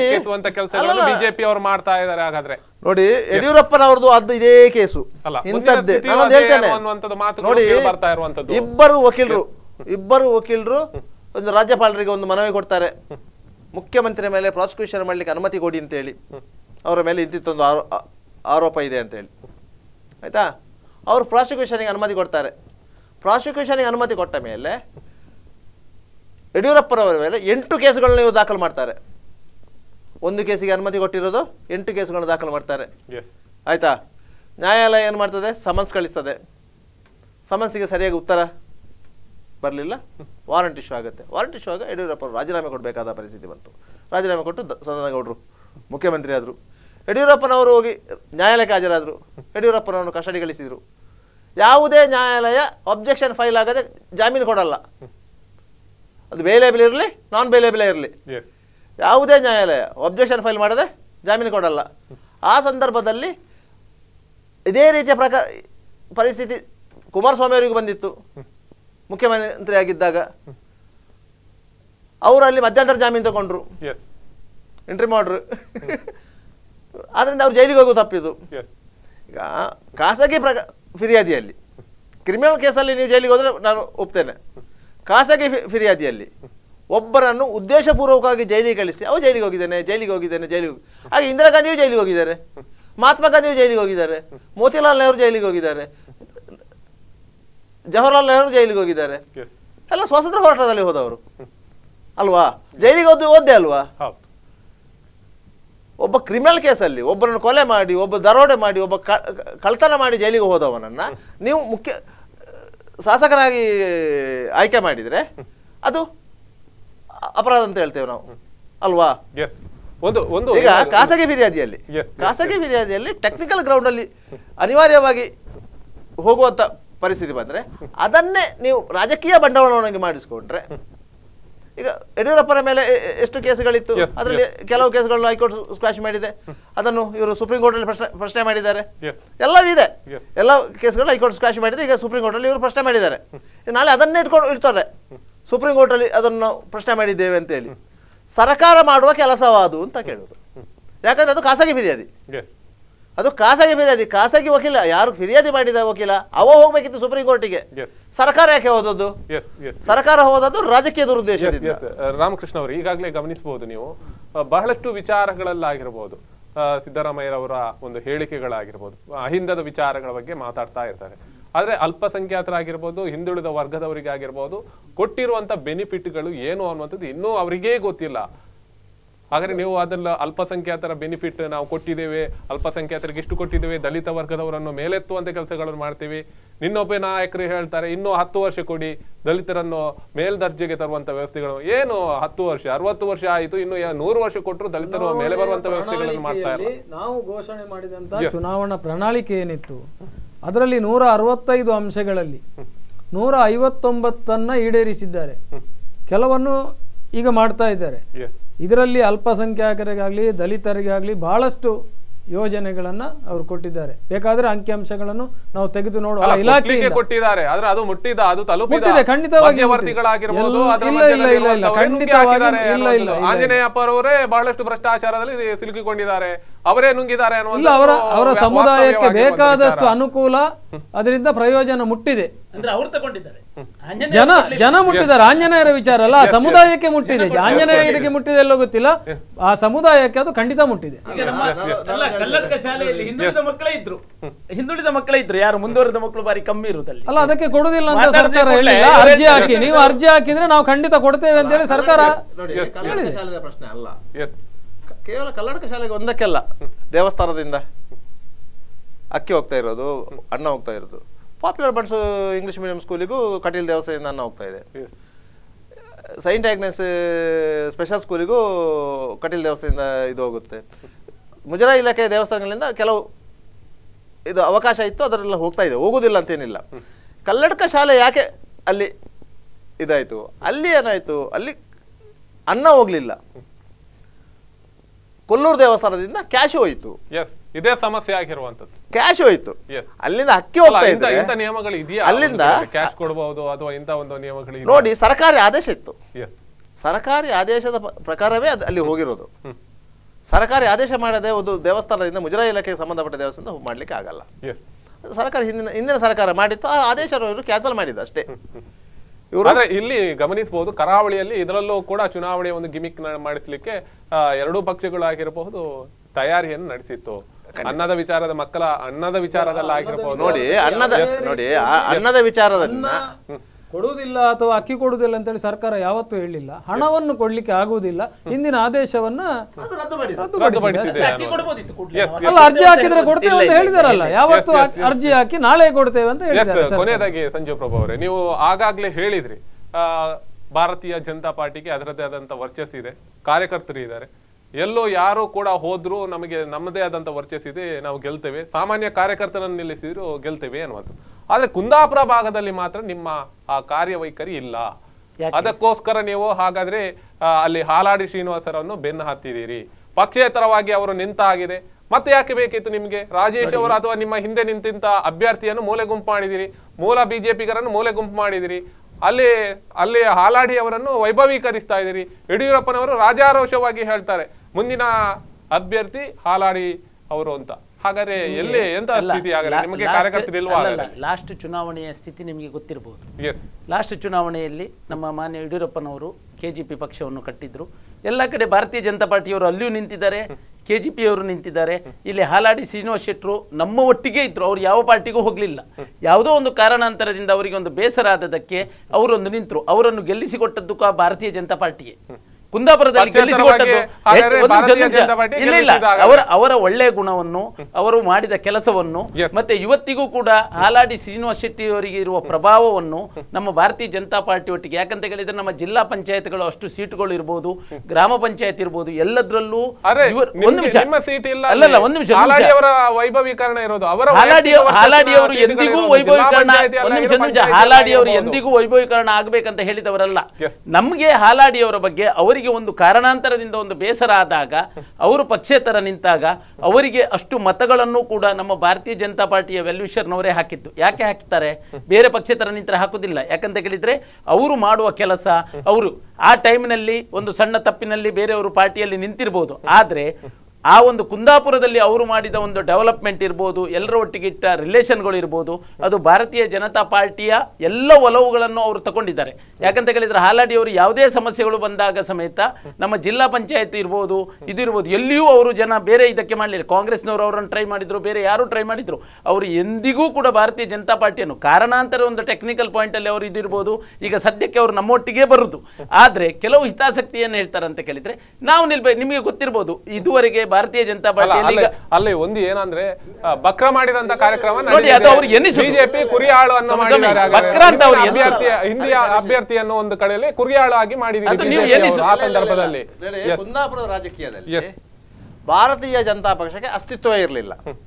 ಕುಂದಾಪುರದ ರಾಜಕೀಯದಲ್ಲಿ ಅಲ್ಲಿ ಕಾಂಗ್ರೆಸ್ ಮತ್ತು ಕಮ್ಯುನಿಸ್ಟ್ ಎರಡೇ ಇದ್ದದ್ದು. ಭಾರತೀಯ ಜನತಾ ಪಕ್ಷಕ್ಕೆ ಅಲ್ಲಿ ಅಸ್ತಿತ್ವ ಇರಲಿಲ್ಲ. ಜನತಾ ಪಕ್ಷಕ್ಕಿತ್ತು, ಕಮ್ಯುನಿಸ್ಟಿಗಿತ್ತು. ಅಪ್ಪಣ್ಣ ಹೆಗಡೆಯವರ ಪ್ರಭಾವ ಇತ್ತು, ಅದೆಲ್ಲ ಇತ್ತು ಕುಂದಾಪುರ ತಾಲೂಕಿನಲ್ಲಿ. ಆಯಿತಾ, ಅಂಥ ಸಂದರ್ಭದಲ್ಲಿ ಆಲಾಡಿ ಶ್ರೀನಿವಾಸ ಶೆಟ್ಟಿ ಅವರು ಸಹ ಕಾಂಗ್ರೆಸ್ನೊಟ್ಟಿಗೆ ಗುರುತಿಸಿಕೊಂಡಿದ್ದವರು. ಅವರು ಭಾರತೀಯ ಜನತಾ ಪಕ್ಷ, ಅವರು RSS ಕ್ಯಾಡರಿಂದ ಬಂದವರಲ್ಲ. ಪ್ರತಾಪಚಂದ್ರ ಶೆಟ್ಟಿ ಅವರಿಗೂ ಆಲಾಡಿ ಶ್ರೀನಿವಾಸ ಶೆಟ್ಟಿ ಅವರಿಗೆ ಯಾವುದೋ ಒಂದು ವಿಚಾರಕ್ಕೆ ಮನಸ್ತಾಪ ಉಂಟಾಯಿತು. ಆ ಸಂದರ್ಭದಲ್ಲಿ AG ಕೊಡ್ಗಿಯವರು, ಅವರು ಕಾಂಗ್ರೆಸ್ನ ಹಿರಿಯ ನಾಯಕರು AG ಕೊಡ್ಗಿಯವರು, ಅವರು ಕಾಂಗ್ರೆಸ್ ಅನ್ನು ತೊರೆದು BJPಗೆ ಬಂದಿದ್ರು. ಆ ಸಂದರ್ಭದಲ್ಲಿ BJPಗೆ ಬಂದಿದ್ದ ಸಂದರ್ಭದಲ್ಲಿ AG ಕೊಡ್ಗಿಯವರು ಅವರಿಗೆ ಈ ವಿಚಾರ ಗೊತ್ತು, ಆಲಾಡಿ ಶ್ರೀನಿವಾಸ ಶೆಟ್ಟಿ ಅವರನ್ನು ಕರ್ಕೊಂಡು ಬಂದು BJPಯಲ್ಲಿ ಅವಕಾಶ ಕೊಟ್ಟಿರೋದು. ಅವರು ಮೂಲ BJPಗರಲ್ಲ. ಆಯ್ತಾ, ಆ ಸಂದರ್ಭದಲ್ಲಿ ಒಂದು ಮಾತು ಕೇಳಿ ಬಂತು ಕುಂದಾಪುರದಲ್ಲಿ. ಪ್ರತಾಪ್ ಶೆಟ್ಟಿ ಅವರು ಸಿಟ್ಟಿಂಗ್ MLA, ಅವರು ಓಟಿಗೆ ನಿಂತಿದ್ದಾರೆ, ಅವರು ಎದುರಿಗೆ ಶ್ರೀನಿವಾಸ ಶೆಟ್ಟಿ ಅವರು ಓಟಿಗೆ ನಿಂತಿದ್ದಾರೆ. ಆಗ ಕುಂದಾಪುರದ ಮಂದಿ ಹೇಳಿದರು, ಸೀನಣ್ಣನ ಮುಖ ನೋಡಿ ಪ್ರತಾಪಣ್ಣನಿಗೆ ಓಟ್ ಹಾಕಿಂದ, ಈಗ ಸೀನಣ್ಣನೇ ಓಟಿಗೆ ನಿಂತಾರೆ ಯಾರಿಗೆ ಓಟ್ ಹಾಕದು ಅಂತ. ನಾವು ಪ್ರತಾಪ್ ಶೆಟ್ಟಿಗೆ ಓಟ್ ಹಾಕ್ತಾ ಇದ್ದದ್ದು ಸೀನಣ್ಣನ ಮುಖ ನೋಡಿ, ಈಗ ಸೀನಣ್ಣನೇ ಓಟಿಗೆ ನಿಂತಿದ್ದಾರೆ, ಆದ್ರಿಂದ ನಾವು ಯಾರಿಗೆ ಓಟ್ ಹಾಕುವುದು ಅಂತ. ಇದು ಹಾಲಾಡಿ ಅವರ ವೈಯಕ್ತಿಕ ಇಮೇಜ್. ಅಲ್ಲಿ ಪಕ್ಷ ಇಲ್ಲ, ಪಾರ್ಟಿ ಇಲ್ಲ, ಹಾಲಾಡಿಯಿಂದಾಗಿ ಅಲ್ಲಿ ಪಾರ್ಟಿ ಬೆಳೆದಿದೆ, ಇದು ಸ್ಪಷ್ಟ. ಅಲ್ಲ, ತತ್ವ ಸಿದ್ಧಾಂತಗಳು ಒಂದು ಕಡೆಯಲ್ಲಿ ಬಿಜೆಪಿಯ ಒಂದು ನಿಯಮಗಳು ಅದೆಲ್ಲವೂ ಕೂಡ ಎಲ್ಲೋ ಬೇಕಾದ್ರೆ ಯಾವ ರೀತಿಯಲ್ಲೂ ಎಲ್ಲ MLAಗಳನ್ನು ನೋಡಿ, ಎಲ್ಲ MLAಗಳನ್ನು ನೋಡಿ, ನೀವು ಹಾಲಾಡಿ ಅವರನ್ನು ಒಮ್ಮೆ ನೋಡಿ, ನಿಮ್ಗೆ ಟೋಟಲಿ ಡಿಫ್ರೆಂಟ್ ಕಾಣ್ತದೆ. ಅವರು ಪ್ರಚಾರಕ್ಕೆ ಹೋಗಲ್ಲ, ಅವರು ಇದು ಮಾಡಲ್ಲ, ಅವರವರೇ ಪ್ರಚಾರ ಮಾಡ್ತಾರೆ. ನಿಮ್ಗೊಂದು ಸಣ್ಣದೊಂದು ಉದಾಹರಣೆ ಹೇಳ್ತೇನೆ. ಮಂಗಳೂರಿನ ಒಬ್ಬರಿಗೆ ಅಲ್ಲಿ ಎಕ್ಸೈಸ್ ಕಾಂಟ್ರಾಕ್ಟ್ ಇತ್ತು ಕುಂದಾಪುರದಲ್ಲಿ. ಚುನಾವಣಾ ಸಂದರ್ಭದಲ್ಲಿ ಅವರು ಚುನಾವಣಾ ಫಂಡ್ ಅಂತ ಕೊಡ್ತಾರೆ, 3 ಲಕ್ಷ ರೂಪಾಯಿ ಕೊಂಡೋಗಿ ಕೊಟ್ಟರು. ಹಾಲಾಡಿ ಅವರು ತಗೊಳ್ಳಿಲ್ಲ ಚುನಾವಣಾ ಫಂಡ್ ಅಂತ ಹೇಳಿ. ಎಲ್ಲ ಅಭ್ಯರ್ಥಿಗಳು ತಗೊಳ್ತಾರೆ, ಇಲ್ಲ ಅಂತೇನಿಲ್ಲ. ಆಯ್ತಾ, ಅವ್ರು ತಗೊಳ್ಳಿಲ್ಲ. ಅವ್ರು ಏನು ಹೇಳಿದ್ರು, ಚುನಾವಣಾ ಖರ್ಚಿಗೆ ಒಂದು 20-30 ಸಾವಿರ ಬೇಕು, ಒಂದು 5 ಸೆನ್ಸ್ ಜಾಗ ಮಾರಿದ್ದೇನೆ, ಅದು ಸದ್ಯಕ್ಕೆ ಸಾಕು, ಮತ್ತೆ ನನ್ನ ಚುನಾವಣಾ ಖರ್ಚನ್ನು ನನ್ನ ಸ್ನೇಹಿತರೆ ನೋಡ್ಕೋತಾರೆ, ಅದೇನು ನಂಗೆ ಅಷ್ಟೊಂದು ಹೊರೆ ಬೀಳುವುದಿಲ್ಲ ಅಂತೇಳಿ ಅತ್ಯಂತ ಕಡಿಮೆ ಖರ್ಚಲ್ಲಿ ಚುನಾವಣೆಯನ್ನು ಫೇಸ್ ಮಾಡೋದು ಆಲಾಡಿ ಶ್ರೀನಿವಾಸ ಒಬ್ಬರೇ. ಅದರಿಂದ ಅವರಿಗೆ ಆ ಸಮಸ್ಯೆ ಇಲ್ಲ. ಈಗ ಮೊದಲು ಬೈಕ್ ಇತ್ತು, ಈಗ ಒಂದು ಕಾರ್ ಇದೆ, ಅಷ್ಟು ಬಿಟ್ರೆ ಆಲಾಡಿಯಲ್ಲಿ ಬದಲಾವಣೆ ಅದು ಯಾವುದಿಲ್ಲ. 224 ನಾಡ್ದು ಇರುವಾಗ 113 ಬಂದ್ರೆ ಮಾತ್ರ ಅಧಿಕಾರಕ್ಕೆ ಹೋಗ್ಲಿಕ್ಕೆ ಆಗುದು. ಅಲ್ಲಿ ನಾವು ಶ್ರೀನಿವಾಸಣ್ಣ ಬಿಟ್ರೆ, ಈಗ ಮೋನಣ್ಣ ಹೇಳಿದಾಗೆ ನೀವು ಕುರಿ ಮಾಡಿದ್ರಿ, ಅದು ಮಾಡಿದ್ರಿ, ಇದು ಮಾಡಿದ್ರಿ ಅಂತ ನಾವು ವಿಧಾನಸಭೆಗೆ ಅಲ್ಲಿ 111 ಬಂದ್ರೆ ಏನ್ ಮಾಡ್ಲಿಕ್ಕೂ ಆಗುದಿಲ್ಲ. ಮತ್ತೆ ನೀವು ಒಂದು 6 ತಿಂಗಳ ನಂತರ ಹೋಗಿ ವಿಧಾನಸಭೆಗೆ ನಿಮ್ಗೊಂದು 2 ಮಾತ್ರ ಕಮ್ಮಿ ಇತ್ತಂತ ಯಾರು ಹೇಳುದಿಲ್ಲ. ನೀವು ನಂಬರ್ ಗೇಮ್ ಇರ್ಲೇಬೇಕು. ನೀವು ನಂಬರ್ ಇದ್ರೆ ಮಾತ್ರ ಅಲ್ಲ, ಅದರಲ್ಲಿ ನಾವು ಅಲ್ಲಲ್ಲ, ಅದು ಕುರಿ ಅಂತ ಅವ್ರು ಎನಿಸಿದ್ರೆ ಅವರ ಪ್ರಾರಬ್ಧ. ಯಾವಾಗ್ಲೂ ಕುರಿ ಅಂತ ಎನಿಸಿದ್ರೆ ಅವನ ಪ್ರಾರಬ್ಧ. ಒಂದೇ ಅವ ವಿನ್ನಿಂಗ್ ನ ಪರಿಸ್ಥಿತಿ. ಈಗ ವರ್ಲ್ಡ್ ಕಪ್ ನಲ್ಲಿ ನಾವು ಕ್ರಿಕೆಟ್ಗೆ ಚಾಯ್ಸ್ ಮಾಡುವಾಗ ಇರ್ಲಿ ಮರ ತೊಂದರೆ ಇಲ್ಲ, ನೆಕ್ಸ್ಟ್ ತೂಕ ಅಂತ ಹೇಳಲಿಕ್ಕೆ ಆಗುದಿಲ್ಲ, 5 ವರ್ಷ ಆಗುದಿಲ್ಲ, ಯಾಕಂದ್ರೆ ಒಳ್ಳೆ ಬ್ಯಾಟ್ಸ್ಮನ್ ಅನ್ನೇ ಚೂಸ್ ಮಾಡ್ತಾರೆ. ಅದೇ ರೀತಿ ಭಾರತೀಯ ಜನತಾ ಪಾರ್ಟಿಯು ಕೂಡ ಯಾವಾಗ್ಲೂ ನಮಗೆ ವಿನ್ನಿಂಗ್ ಕ್ಯಾಂಡಿಡೇಟ್ ಯಾರಂತ ಹೇಳಿ ಅದರ ಬಗ್ಗೆ ನಮ್ಮ ಒಲವು ಜಾಸ್ತಿ. ಅದರ ಮತ್ತು ಬೇರೆ ಏನು ಬೇಕಾದ್ರೆ ಕೊನೆಯದಾಗಿ ಮುಂದಿನ ಅಭ್ಯರ್ಥಿಯ ಆಯ್ಕೆ ನುಂಗಲಾರದ ತುತ್ತಾಗ್ತದೆ ನಿಮ್ಗೆ ಬಿಜೆಪಿಗೆ. ಇದರಿಂದ ಒಂದಷ್ಟು ವೋಟಿಂಗ್ ನಲ್ಲಾಗಿರ್ಬೋದು ಅಥವಾ ಒಂದು ಕಡೆಯಲ್ಲಿ ಗೊಂದಲಗಳನ್ನು ಸೃಷ್ಟಿ ಮಾಡೋದ್ರಿಂದ ಒಂದಷ್ಟು ಮತದಾರರಿಗೆ ನೋವು ತರ್ತದೆ ಅಂತ ಗ್ಯಾರಂಟಿ ಇದು. ಹಾಗಾದ್ರೆ ಗೊಂದಲಗಳು ಸೃಷ್ಟಿ ಆಗ್ತವೆ. ಯಾಕಂತ ಹೇಳಿದ್ರೆ ದಕ್ಷಿಣ ಕನ್ನಡ ಜಿಲ್ಲೆ ಮತ್ತು ಉಡುಪಿ ಅವಿಭಜಿತ ದಕ್ಷಿಣ ಕನ್ನಡ ಜಿಲ್ಲೆ ಅಂತ ಇಟ್ಕೊಳ್ಳುವ, ಸುಳ್ಯದಲ್ಲಿ ಬಿಜೆಪಿ MLA ಇದ್ದಾರೆ, ಆಯ್ತಾ. ಕುಂದಾಪುರದಲ್ಲಿ ಪಕ್ಷೇತರ MLA ಇದ್ದಾರೆ, ಕಾರ್ಕಳದಲ್ಲಿ ಬಿಜೆಪಿ MLA ಇದ್ದಾರೆ, ಮತ್ತೆಲ್ಲ ಇರೋದು ಕಾಂಗ್ರೆಸ್ಸು ಅಲ್ವಾ. ಈಗಿನ ಪರಿಸ್ಥಿತಿಯಲ್ಲಿ ಭಾರತೀಯ ಜನತಾ ಪಕ್ಷಕ್ಕೆ ಪ್ರತಿಯೊಂದು ಕ್ಷೇತ್ರದಲ್ಲೂ 3 ಮಂದಿ ಅಭ್ಯರ್ಥಿಗಳು ರೆಡಿಯಾಗಿದ್ದಾರೆ. 5 ಇದ್ದದ್ದು ಇದೆ, ಇಲ್ಲ 3 ಅಂತೂ ಖಂಡಿತ. ಈಗ ನಾವು ಮಂಗಳೂರು ಕ್ಷೇತ್ರವನ್ನು ನೋಡಿದ್ರೆ ಆಚೆಯಿಂದ ಸಂತೋಷ್ ಕುಮಾರ್ ರೈ ಬೋಳಿಯಾರಿದ್ದಾರೆ, ಈಚೆಯಿಂದ ಚಂದ್ರಾ ಸೂಚಿಯಲ್ಲಿ ಇದ್ದಾರೆ, ಆಚೆಯಿಂದ ಮತ್ತೊಬ್ಬರು ಯಾರೋ ಇದ್ದಾರೆ, ಆಯ್ತಾ. ಆಯ್ತಾ, ಈಚೆಯಿಂದ ಮಂಗಳೂರು ದಕ್ಷಿಣ ಕ್ಷೇತ್ರವನ್ನು ನೋಡಿದ್ರೆ ಈಚೆಯಿಂದ ಬದ್ರಿನಾಥ್ ಕಾಮತ್ ಇದ್ದಾರೆ, ಆಚೆಯಿಂದ ವೇದವ್ಯಾಸ್ ಕಾಮತ್ ಇದ್ದಾರೆ, ಯೋಗೀಶ್ ಭಟ್ರಿಗೆ ಮತ್ತೂ ಮನಸ್ಸಿದೆ. ಈ ರೀತಿಯಾಗಿದೆ. ಈಚೆ ಮಂಗಳೂರು ಉತ್ತರ ಕ್ಷೇತ್ರಕ್ಕೆ ಹೋದ್ರೆ ಪಾಲೆಮಾರ್ ಅವರು ಇದ್ದಾರೆ, ಮತ್ತೊಬ್ರು ಇದ್ದಾರೆ, ಭರಶೆಟ್ಟಿ ಅವರು ಕಣ್ಣಾಕಿದ್ದಾರೆ. ಈ ರೀತಿ ಇದೆ. ನಿಮ್ಮ ಮುಲ್ಕಿ ಮೂಡಬೇರೆ ಕ್ಷೇತ್ರಕ್ಕೆ ಹೋದಾಗ ಜಗದೀಶ್ ಅಧಿಕಾರಿಗೆ ಮತ್ತೊಂದು ಉಮನಾಥ್ ಕೋಟ್ಯಾನ್ ಇದ್ದಾರೆ, ಈಚೆಯಿಂದ ಇವರು ಈಶ್ವರ ಕಟೀಲ್ ಇದ್ದಾರೆ. ಈ ರೀತಿ ಸತ್ಯಜಿತ್ ಸುರತ್ಕಲ್ ಇದ್ದಾರೆ, ಎಸ್ ಆ ರೀತಿ ಇದೆ. ಈಗ ಬಂಟ್ವಾಳದಲ್ಲಿ ರಾಜೇಶ್ ನಾಯ್ಕರು ಕಳೆದ ಸಾರಿ ಸೋತವರು, ಅವರಿಗೆ ಪುನೊಮ್ಮೆ ಅವಕಾಶಕ್ಕೆ ಅವರಿದ್ದಾರೆ. ಇತ್ತೀಚೆಗೆ ಕಾಂಗ್ರೆಸ್ಸಿಂದ ಬಂದ ಹರಿಕೃಷ್ಣ ಬಂಟ್ವಾಳ ಸಹ ಇದ್ದಾರೆ. ಎಸ್ ಈ ರೀತಿಯಾಗಿ ಅಲ್ಲಿ ಇದೆ. ಬೆಳ್ತಂಗಡಿಯಲ್ಲೂ ಅದೇ ರೀತಿ ಪರಿಸ್ಥಿತಿ ಇದೆ. ಆಚೆಯಿಂದ ರಂಜನ್ ಪುಂಜ ಇದ್ದಾರೆ, ಈಚೆಯಿಂದ ಹರೀಶ್ ಪುಂಜ ಇದ್ದಾರೆ. ರಂಜನ್ ಗೌಡ ಇದ್ದಾರೆ, ಈಚೆಯಿಂದ ಹರೀಶ್ ಪುಂಜ ಇದ್ದಾರೆ. ಈ ರೀತಿ ಪರಿಸ್ಥಿತಿ ಕಾಂಗ್ರೆಸ್ ಬಿಜೆಪಿಯಲ್ಲಿದೆ. ಆದ್ರಿಂದಾಗಿ ಅಭ್ಯರ್ಥಿಗಳ ಆಯ್ಕೆಯಲ್ಲಿ ತುಂಬಾ ತುಲನೆ ಮಾಡಬೇಕಾಗ್ತದೆ. ಯಾಕಂದ್ರೆ ಅಲ್ಲಿ ಗೆಲ್ಲುವುದೇ ಮಾನದಂಡ ಆಗುವುದರಿಂದ, ಗೆಲ್ಲುವುದೇ ಈಗ ಬಿಜೆಪಿಯ ಏಕೈಕ ಮಾನದಂಡ. ಆದ್ರಿಂದ ಯಾರನ್ನು ನಿಲ್ಲಿಸಿದ ಗೆಲ್ಬಹುದು ಅಂತೇಳಿ. ಈಗ ಕಾಪುವಿನಲ್ಲಿ ಗುರ್ಮೆ ಸುರೇಶ್ ನಿಲ್ಲಿಸುವುದಾ, ಆಚೆಯಿಂದ ಲಾಲಾಜಿ ಅವರು ನಿಲ್ಲಿಸುವುದಾ, ಉಡುಪಿಯಲ್ಲಿ ನಾಯಕ ಕೊಲ್ಯಾಡಿ ಅವರನ್ನು ಸುರೇಶ್ ನಾಯಕ ಕೊಯ್ಲಾಡಿ ನಿಲ್ಲಿಸುವುದಾ, ಇದು ಉಡುಪಿಯಿಂದ ರಘುಪತಿ ಭಟ್ರನ್ನು ನಿಲ್ಲಿಸುವುದಾ, ಆಚೆಯಿಂದ ಯಶ್ಪಾಲ್ ಸೋರನ್ನು ನಿಲ್ಲಿಸುವುದಾ, ಈಚೆಯಿಂದ ವಿಲಾಸ್ ನಾಯಕರನ್ನು ನಿಲ್ಲಿಸುವುದಾ, ಈ ರೀತಿಯಾದ ಪರಿಸ್ಥಿತಿ ತೊಂದರೆಗಳು. ಮೂಡುಬಿದ್ರೆಯಲ್ಲಿ ನೋಡಬಹುದು ಐವನ್ ನಿಲ್ತಾರ, ಮಿಥುನ್ ರೈ ನಿಲ್ತಾರ. ಅಲ್ಲ ಲಾಸ್ಟಿಗೆ ಬಂದು ಅಲ್ಲಿ ಹರ್ಷ ಮೈಲ್ ನಿಂತರೂ ಅಚ್ಚರಿ ಏನಿಲ್ಲ. ಲಾಸ್ಟಿಗೆ ಬಂದು ಅಲ್ಲಿ ಹರ್ಷ ಮೈಲ್ ನಿಂತರೂ ಅಚ್ಚರಿ ಏನಿಲ್ಲ. ಹಾಗಿರುವಾಗ ಒಟ್ಟಾರೆ ಗೊಂದಲದಲ್ಲಿ ಎಲ್ಲ ಪಕ್ಷಗಳಿವೆ. ಯಾಕಂದ್ರೆ ಇವರಿಗೆ ಕಾಂಗ್ರೆಸ್ನವರಿಗೆ ಆ ಸಮಸ್ಯೆ ಇಲ್ಲ. ಯಾಕಂದ್ರೆ ಸಿಟ್ಟಿಂಗ್ ಎಂ ಎಲ್ ಎಗಳು ಅವರಿಗೆ ಅಲ್ಲ, ಸಿಟ್ಟಿಂಗ್ ಎಂ ಎಲ್ ಎಗಳಿಗೆ ಅವರು ತೊಂದರೆ ಮಾಡ್ಲಿಕ್ಕಿಲ್ಲ.